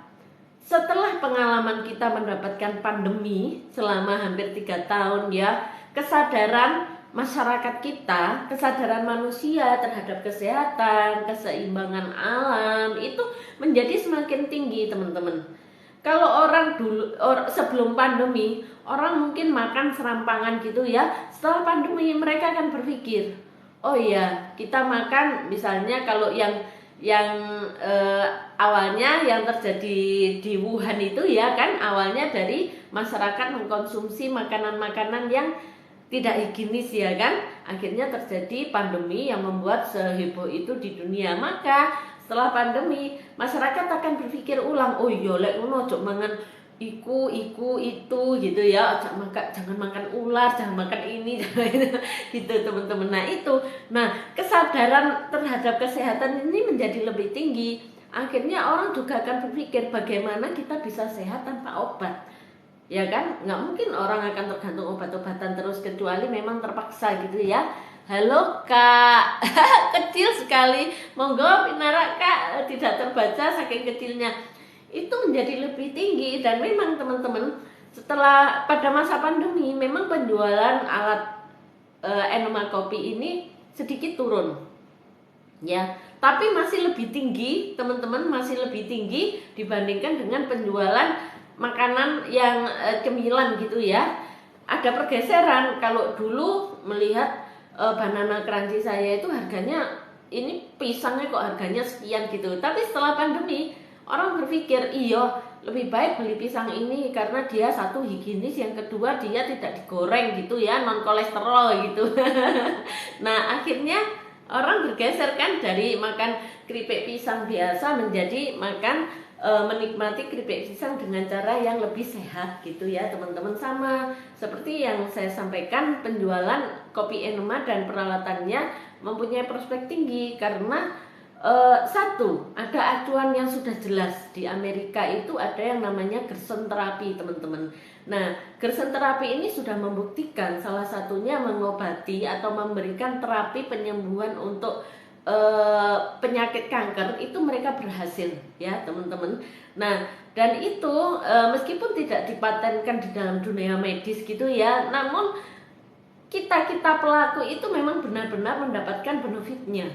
Nah, itu yang tidak bisa dipungkiri, bahwa saya dengan usia yang tahun depan itu sudah 50 tahun, teman-teman.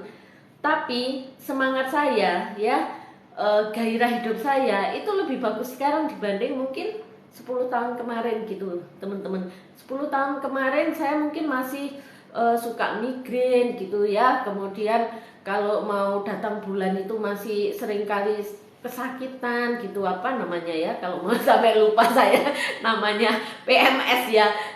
Saking sudah sangat lama saya tidak merasakan kesakitan kalau mau datang bulan gitu. Termasuk booster ini mood booster, ketika saya merasa agak sedikit kendo, agak sedikit loyo, ya sudah, saya animal kopi aja. Nah, level toksin saya menurun sehingga mood saya menjadi jauh lebih baik, dan saya bisa kembali menyapa teman-teman dengan penuh semangat, dengan wajah yang sumringah gitu. Sudah tidak ada lagi sisa-sisa lelah tadi siang gitu, teman-teman. Nah, itulah kenapa saya bisa mengatakan bahwa mengenali segmen pasar kita itu bisa melalui menentukan ukuran pasar potensialnya gitu ya, teman-teman. Dan itu bisa berlaku di bisnis teman-teman juga, tinggal kita belajar step by step. Kalau teman-teman mau, Mbak Yayu aku mau resumnya gitu ya, monggo silahkan teman-teman DM aja ke saya, nanti saya bisa resum. Atau tulisan saya itu masih ada di Facebook, teman-teman ya. Jadi di FB nanti teman-teman bisa mencari grup berbisnis dan bertumbuh, teman-teman ya, berbisnis dan bertumbuh. Nah, di situ teman-teman bisa baca semua tulisan saya di tahun 2020.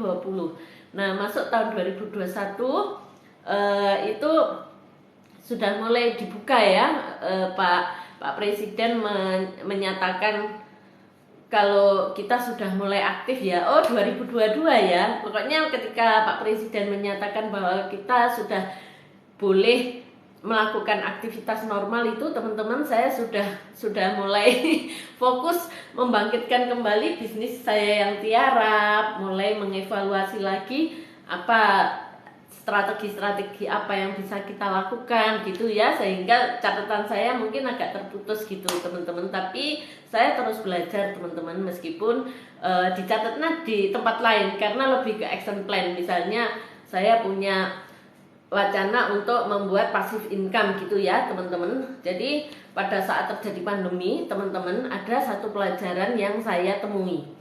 Ternyata kita ini memang harus punya passive income, teman-teman ya. Ketika pandemi sebelumnya kita hanya mengandalkan active income ya. Jadi kita berbisnis, suami saya bekerja di satu perusahaan, itu active income.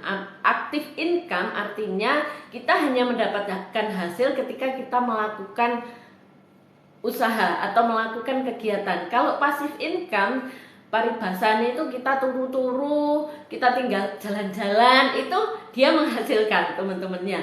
Dan menurut Bu Sri Mulyani ya, bahwa yang membedakan masyarakat di negara berkembang dan masyarakat di negara maju itu di situ. Masyarakat di negara maju mereka itu mendapatkan uang dari asetnya. Kalau masyarakat di negara berkembang gini, punya duit titik tuku mobil. Dan itu menjadi satu pengeluaran, bukan pemasukan lagi gitu ya. Jadi gaya hidupnya yang didulukan gitu. Nah, halo Kak Wahyu, selamat bergabung. Nah, itu berbeda dengan, di pandemi kemarin ada satu pelajaran yang sangat ini ya, sangat besar bagi saya. Dan semoga saya share, teman-teman, nanti ke depan kita bisa diskusikan soal ini. Jadi waktu pandemi, teman-teman, satu lini bisnis saya tiarap, yaitu food supplier saya tiarap ya, karena nggak ada kafe yang buka. beruntungnya saya masih punya satu lagi lini usaha untuk pelayanan alat kesehatan gitu ya. Nah itu jalan karena memang saat itu malah justru dibutuhkan ya, kayak masker ini banyak sekali dibutuhkan sehingga jalan gitu teman-teman. Nah di situ kebetulan lagi ada satu lini usaha kita itu bersama teman-teman gitu ya, kita punya peternakan ayam peternak. Sedikit wajah tidak terdeteksi. Wajah saya nggak terdeteksi. Nah bisnis yang ayam petelur ini di akhir 2001 ya teman-teman, mulai Agustus. Teman-teman kan tahu itu jatuh bener itu harga telur itu di pasaran saja cuma 17.000 ya teman-teman. Nah itu dari kandang itu cuma 12.000 teman-teman. Sedangkan untuk ngasih makan ayam saja minus gitu teman-teman. Akhirnya ya alhamdulillah sih masih jalan gitu ya, tapi yang lain, peternak-peternak yang lain di daerah kami tersebut itu jatuh teman-teman, jatuh semua. Hanya tinggal eksis itu kelompok kami itu dengan satu orang lagi, yang satu orang lagi pun ini akhirnya juga minta tolong kepada kita supaya bisa eksis bersama. Jadi kita bersinergi teman-teman. Kebetulan dia punya alat distribusi, alat transportasi. Kita tim kita itu untuk makan ayam saja kita analisa laboratorium gitu ya, laboratorium untuk nutrisi si ayam sehingga telurnya itu hasilnya bagus gitu ya teman-teman, nilai jualnya lebih tinggi dibanding telur yang lain gitu. Nah si ini kompetitor kita ini tidak mampu pengadaan pakan karena pakannya mahal sekali. Nah kita punya satu formula pakan yang tidak mengandalkan pabrik gitu, sehingga reduce cost-nya agak lumayan bisa kita tekan. Nah akhirnya si kompetitor kita ambil pakan dari kita karena kondisi ini podo-podo gak duwe gitu ya. Akhirnya kita barter, dia ambil pakan dari kita tapi distribusi kita baik distribusi masuk maupun keluar itu menggunakan armadanya dia gitu teman-teman, sehingga ya alhamdulillah bisa hidup sampai sekarang gitu ya. Dan salah satu hikmah dari pandemi akhirnya setelah pandemi lepas kita tinggal berdua kan dengan pasar yang tetap itu tadi, akhirnya jadi lebih bagus gitu teman-teman. Nah itulah kalau kita mengandalkan passive income ya. Nah akhirnya saya terpikir, untungnya pada saat itu saya masih punya tabungan logam mulia teman-teman. Nah logam mulia ini masuk ke passive income karena dia punya nilai yang terus meningkat setiap waktu. Tapi bukan berarti kalau kita nyimpen cuma setahun gitu ya. Kalau kita beli logam mulia kemungkinannya itu bisa minus bisa pok, karena ada satu kos untuk biaya cetak ya. Jadi kalau kita misalnya beli emas di Antam gitu ya, itu ada program yang namanya Brankas ya. Kalau kita nabung gitu terus nanti setelah genep misalnya 25 gram kita ambil dalam bentuk fisik, itu ada biaya untuk produksi itu 50.000 teman-teman. Nah kalau ambilnya itu misalnya di Pegadaian gitu ya, bahkan itu menyusutnya itu per gram jadinya. Karena waktu saya ngambil di Pegadaian itu saya pakai sistem angsur teman-teman. Jadi saya itu belajar untuk menabung itu setengah mati ya belajar. Karena saya bukan tipe penabung gitu. Nanti kapan-kapan saya akan sharing bagaimana kita belajar tentang menabung ya, investasi dan aset gitu ya teman-teman. Jadi yang menyelamatkan pada saat terjadi pandemi salah satunya ya passive income tadi. Akhirnya karena kita butuh dana suntikan untuk beberapa lini usaha ya, emasnya kita gadekan teman-teman. Emasnya jangan dijual. Emas itu kalau dijual eman teman-teman, kecuali misalnya memang target kita, misalnya kita ngumpulin emas 350 gram untuk haji. Nah pas ini kita jual untuk haji, enggak apa-apa. Tapi kalau misalnya kita hanya untuk urgent itu mungkin lebih mudah digadaikan karena dia nilainya akan naik terus. Katakanlah kita digadaikan gitu ya, ada satu biaya. Kalau di salah satu bank syariah itu ada biaya titip gitu ya, tapi masih relevan menurut saya dibandingkan dengan pertumbuhannya emas itu masih baik lah gitu teman-teman, dibanding kita ngambil pinjaman kepada yang apa ya, pinjaman konsumtif itu kan tinggi ya bunganya gitu. Halo Kak Andri Nursanto, selamat datang kembali Kak. Kemarin sudah rawuh ya, matur nuwun sudah gabung gitu teman-teman. Nah, sangat penting kita punya passive income ya, pada saat itu terjadi urgent gitu kita pakai passive income. Nah, dari situ akhirnya terbukalah pikiran saya, oh ya kita harus punya passive income. Akhirnya kita bikin rumah kos gitu ya teman-teman. Jadi begini teman-teman, ada satu hal yang mungkin saya sampaikan dan semoga ini tidak menyinggung siapapun ya teman-teman, karena ini saya sampaikan berdasarkan apa yang saya jalani dan apa yang saya amati. Kebanyakan dari kita ketika kita punya penghasilan yang lebih gitu ya, punya kekayaan yang lebih gitu ya, halo Kak Nale, selamat bergabung.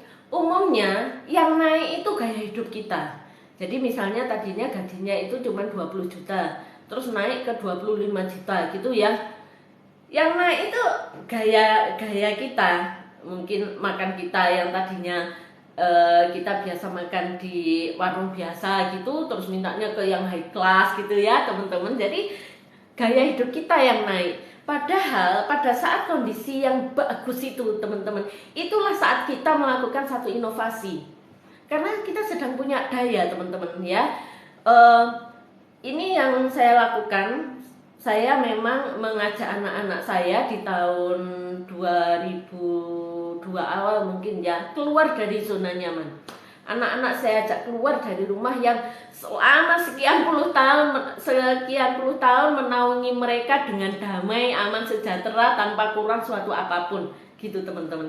Saya melihat anak saya masih tetap produktif teman-teman, tapi saya melihatnya begini, waktu saya, karena usia saya sudah mau 50 ya, waktu saya tidak banyak lagi. Saya harus memberikan satu tantangan untuk anak-anak saya supaya mereka bisa lebih hidup pikirannya gitu. Saya ajak mereka keluar dari rumah.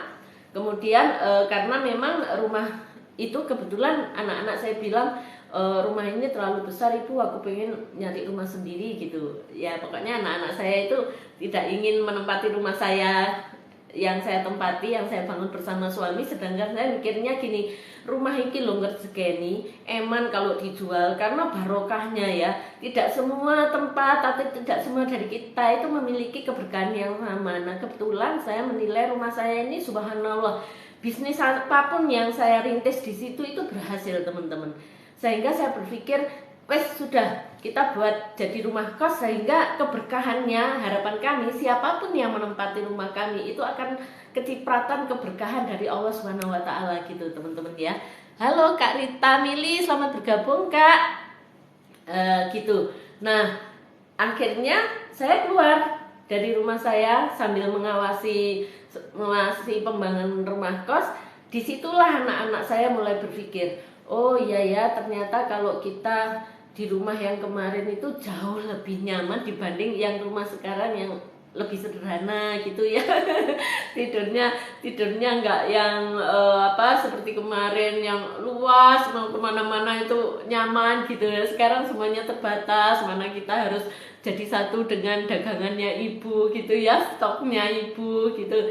Nah dari situ anak-anak saya mulai berpikir, misalnya anak sulung saya yang sudah mau lulus kuliah itu dia berpikir, ibu jangan nyuruh aku segera nikah ya bu, aku pengennya itu menikah setelah aku mapan gitu teman-teman. Karena dia tahu bahwa kesejahteraan keluarga adalah menjadi tanggung jawab dia gitu ya. Dan dia membawa anaknya orang yang saya selalu bilang bahwa kamu harus bisa membahagiakan istrimu.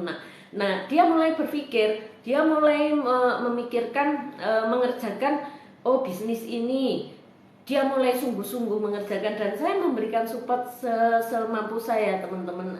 Yang saya syukuri adalah bahwa saya masih memiliki waktu mengajak anak-anak saya itu keluar dari zona nyaman. Karena tidak ada keberhasilan tanpa kita keluar dari zona nyaman. Keberhasilan kita itu kebanyakan dan pada umumnya adalah melalui satu fase kita nyaman di zona yang tidak nyaman. Artinya kita menikmati proses yang nggak enak gitu loh teman-teman. Jadi nggak ada yang sembarang tuh moro-moro enak gitu, nggak ada ya. Ibarat kata mie instan saja yang ada tulisan instan ya dibungkusnya. Untuk kita makan kita masih perlu merebus, apalagi kita membangun bisnis, apalagi kita membangun aset ya teman-teman, apalagi kita membangun kepribadian anak-anak kita begitu.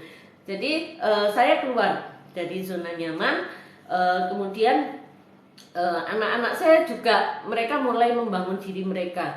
Misalnya si yang kakak itu memang kakak itu sudah tahu passionnya mau kemana, dan ya saya hanya tinggal menemani gitu saja tanpa saya mengarahkan karena saya tidak paham dunianya dia. Pokoknya saya hanya mendoakan, ya Allah lindungi dia, tuntun dia ya Allah karena dia adalah milikmu gitu.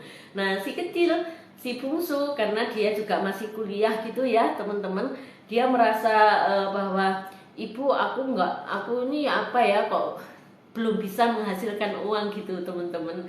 Nah saya bilang orang itu kak nak diparingi Allah itu keterampilannya macam-macam. Mantan nuan Mbak Ani sudah tap layar, Mbak Sri Indayati sudah bergabung, mantan nuan rawuhnya. Saya sampaikan ke anak saya bahwa kelebihanmu itu mau belajar. Kalau kakak kelebihannya adalah daya tangkapnya yang cepatnya itu luar biasa. Tapi umumnya orang yang cepat nangkep itu juga cepat lupa karena memorinya banyak. Nah si adik dia memang menurut saya sebenarnya dia punya daya tangkap yang cepat. Hanya dia itu tidak langsung bereaksi. Dia diam dulu, dia itu persis seperti ayahnya menurut saya. Jadi dia diam dulu. Kalau saya kan tak langsung wah gitu seperti si kakak. Kalau si adik enggak. Jadi saya bilang ke dia, adik setiap orang punya kompetensi. Nah kompetensimu itu adalah memanage keuangan. Kalau kakak itu kompetensinya menghasilkan uang sebanyak-banyaknya, tapi dia kurang pandai dalam mengelola keuangan karena dia malas nyatet. Nah kalau adiknya berbeda, karena dia merasa tidak bisa menghasilkan uang sebanyak kakak, maka dia mengelola uang yang dia terima itu dengan betul-betul dicatat, jangan sampai kekurangan gitu. Nah itu yang saya sampaikan kepada si bungsu, bahwa kamu punya kemampuan mengelola. Artinya apa? Artinya kalau kamu punya aset, maka biarkan saja asetmu dijalankan orang. It's okay, tidak apa-apa, yang penting amanah. Akhirnya dia ketika masuk perguruan tinggi, anak-anak itu kan saya bikinkan tabungan itu logam mulia teman-teman. Nah karena dia tipikal pembelajar, dia masuk universitas melalui jalur undangan. Jadi emas logam mulia 3 keping yang saya simpan untuk dia itu hanya kepake 1 keping. Yang 2 keping kan tersimpan begitu saja. Kemudian saya tanya ke dia, kamu pengen asetmu menghasilkan tanpa kamu bekerja? Iya, gimana ibu caranya? Boleh nggak emasmu itu dibuat ibu untuk modal import gitu? Boleh ibu, nanti dihitung. Nah perhitungannya kan seperti ini. Saya jelaskan ke dia, maka kamu punya keuntungan sekian. Padahal kamu nggak kerja, kamu fokus kuliah, tapi asetmu lah yang bekerja menghasilkan uang untuk kamu. Nah itu teman-teman. Kenapa kita harus punya passive income? Itu ibarat kapal, passive income adalah skoci teman-teman. Jadi ketika kita tidak punya penghasilan dari active income, maka skoci ini bisa kita gunakan ya. Yang namanya skoci tentu kapasitasnya bisa jadi tidak sebesar yang induk ya, tapi masih bisa menyelamatkan. Apalagi kalau misalnya passive income kita itu gedenya sama dengan kapalnya gitu ya. Jadi akhirnya ada kapal aktif, ada kapal yang pasif gitu teman-teman. Katakan misalnya kita punya bisnis ya, kemudian kita punya rumah kos. Pada saat mungkin bisnis kita sedang lelah gitu ya, kemudian kita istirahat sebentar gitu, penjualan kan omsetnya tidak setinggi ketika kita agresif gitu ya kan. Penghasilan dari rumah kos masih bisa masuk masih bisa mengcover semua pengeluaran gitu teman-teman ya. Jadi itu yang ingin saya sampaikan kepada teman-teman, bagaimana kita mengenal pasar, segmen pasar kita gitu ya teman-teman. Itu salah satu untuk mendesain bisnis plan kita. Kita itu mau jual kemana, dengan harga berapa. Dan dengan mengenal segmen pasar kita, maka cost untuk promosi kita menjadi lebih kecil ya. Kita ambillah, kita ngasih contoh gitu. Kita ngasih contoh ke orang sa-RT gitu ya.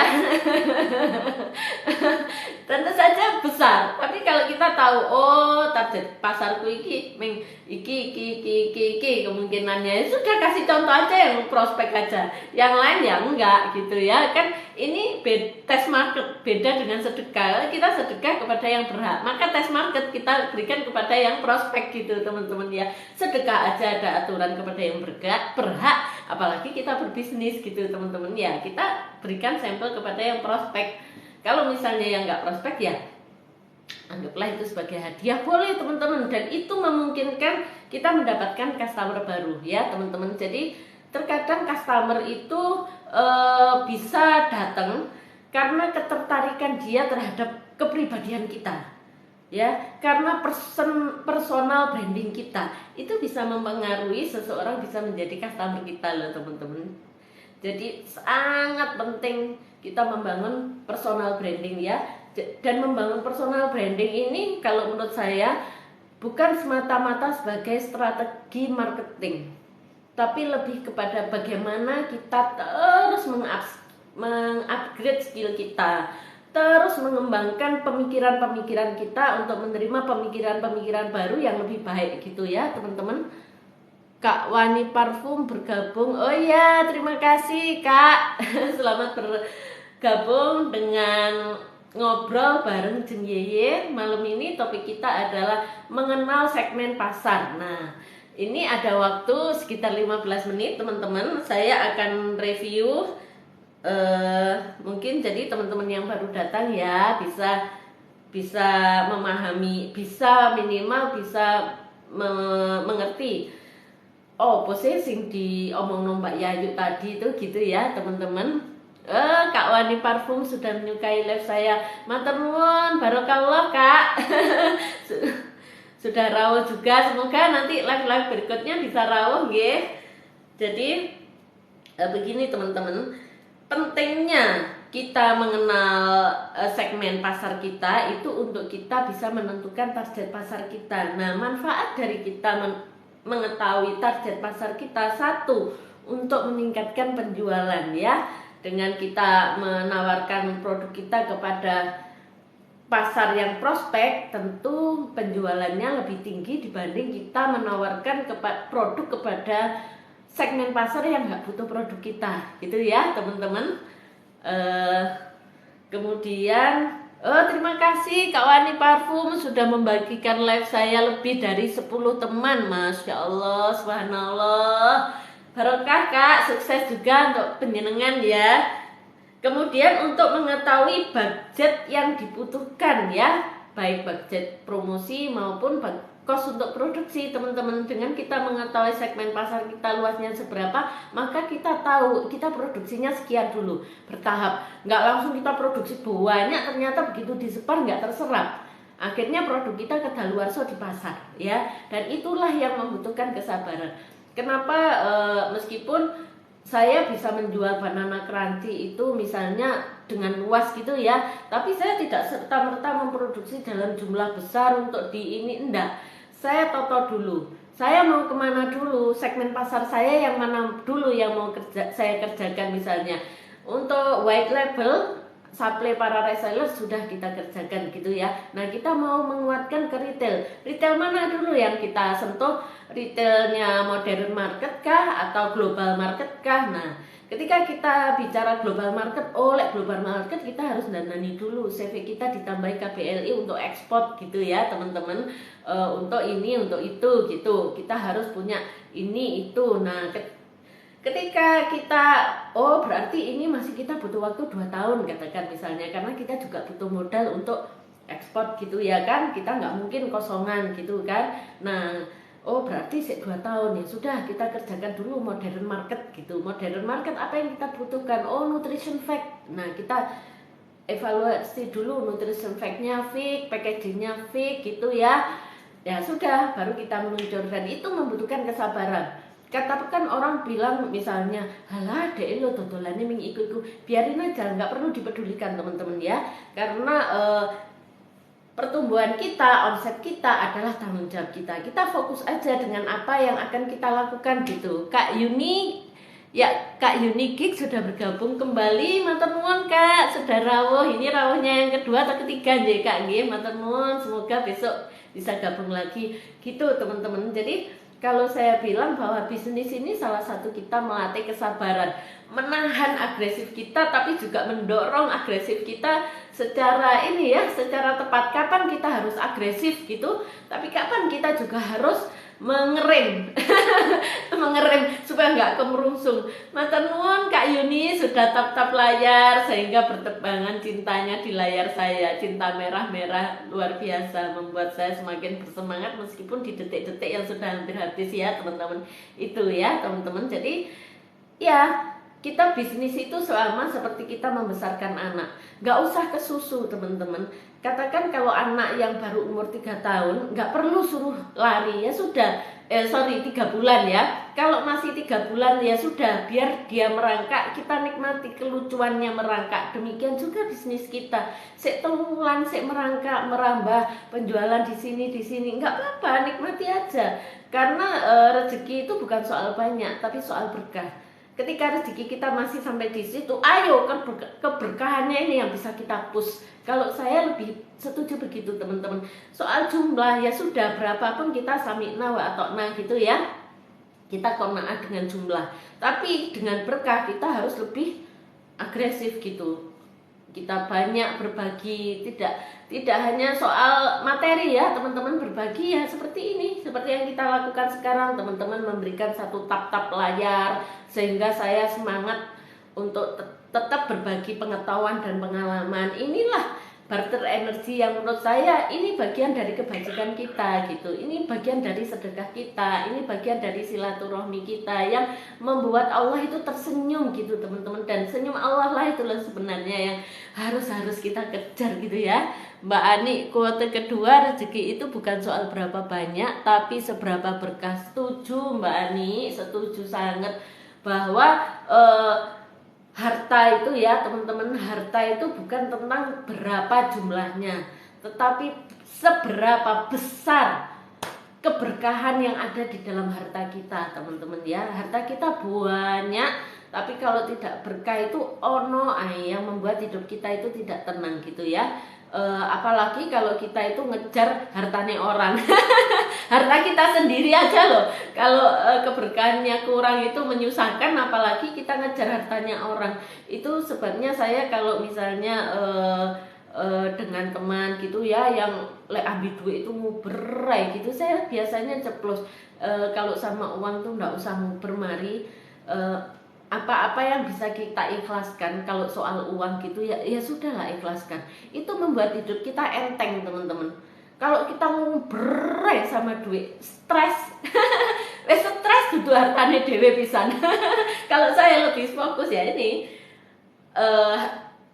usaha inilah kita mendapatkan harta, bukan dari yang lain gitu ya, bukan dari donasi, bukan dari hibah, bukan dari hadiah gitu, tapi dari kita bekerja kita mendapatkan penghasilan. Dan itu keberkahannya karena ada effort kita, ada doa kita gitu ya, ada saluran-saluran yang memang wayai zakat ya kita keluarin zakat, wayai sedekah ya kita keluarin sedekah gitu teman-teman ya. Itu yang dimaksud Mbak Ani bahwa rezeki itu bukan soal berapa banyak tapi seberapa berkahnya gitu ya teman-teman. Kemudian manfaatnya lagi ketika kita memahami segmen pasar kita, maka mengantisipasi persaingan dengan baik. Seperti yang saya sampaikan tadi bahwa timbulnya kompetitor atau pesaing itu tidak membahayakan kita ya teman-teman. Semakin banyak pesaing kita, indikasi bahwa bisnis yang kita terjuni itu punya prospek yang baik. Tergantung bagaimana kita menyikapi, apakah kita sibuk dengan menjatuhkan orang lain ya, atau kita sibuk bersinergi dengan mereka ya. Kenapa enggak, dengan tujuan yang sama kita saling bekerja sama ya, saling menguntungkan, saling memberikan manfaat. Nah itu tadi kembali lagi barokah, berkah gitu ya teman-teman. Yang keempat, memudahkan dalam menyiapkan konten promosi. Nah, ketika kita tahu segmen pasar kita tahu promosi ini kudu piye gitu ya kan. Kalau kita masih belum kenal, kita masih konsumen gitu ya, ya kita ngiklan, oke gitu ya. Kita promosi pakai giveaway atau apa gitu, monggo. Tapi bagaimana ketika segmen pasar kita itu lebih menyukai satu hubungan emosi yang kental gitu ya, seperti customer saya itu umumnya kalau saya membaca beliau-beliau itu menyukai satu hubungan ya, intensitas hubungan. Maka yang saya gunakan promosi apa? Memberi hadiah. Karena dengan memberi hadiah itu secara tidak langsung saya menyampaikan terima kasih atas kepercayaan teman-teman, terima kasih sudah menggunakan layanan kami, dan itulah satu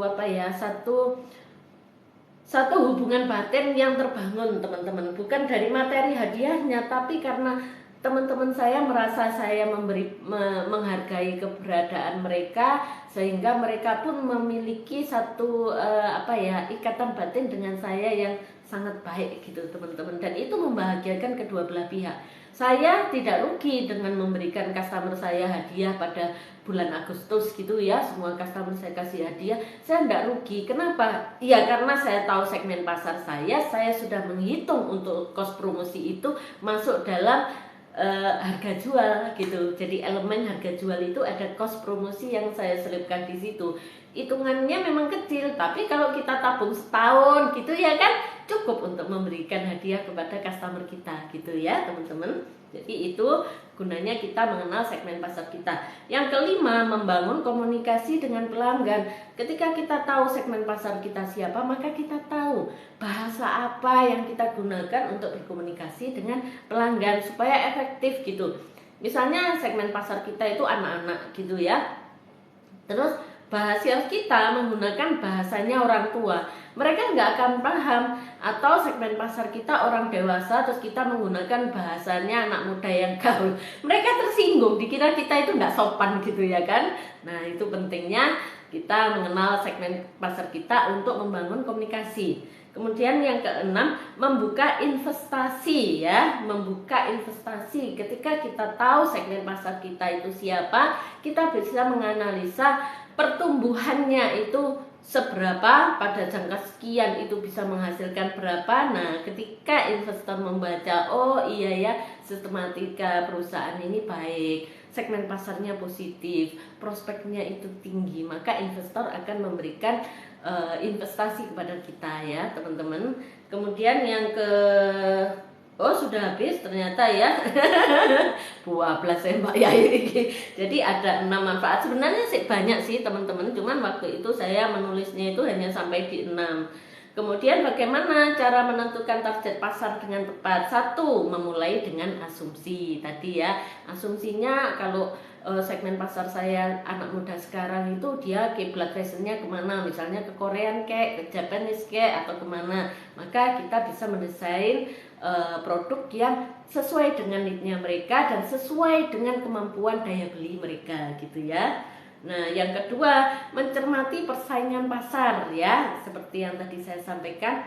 Saya mengamati, penjualan boba itu di mall sekian, terus yang di jalan-jalan itu ya ada harganya sekian tapi gak ono rasane gitu. Maka saya membuat satu terobosan bagaimana rasanya enak tapi harganya terjangkau gitu, dan bikinnya nggak di mall gitu ya, di CFD gitu misalnya. Kemudian yang ketiga, berkomunikasi dengan pelanggan. Bagaimana kita tahu segmen pasar kita? Kita bikin survei ya teman-teman melalui Google Form, paling efektif kalau zaman sekarang Google Form. Teman-teman share di WA group atau minta tolong anak-anak di WA. Nah itu sudah kita bisa dari evaluasi Google Form itu kita akan tahu selera pasarnya berapa, di mana, taste-nya apa, daya belinya berapa. Itu bisa kita evaluasi dari pertanyaan yang kita luncurkan kepada customer gitu ya.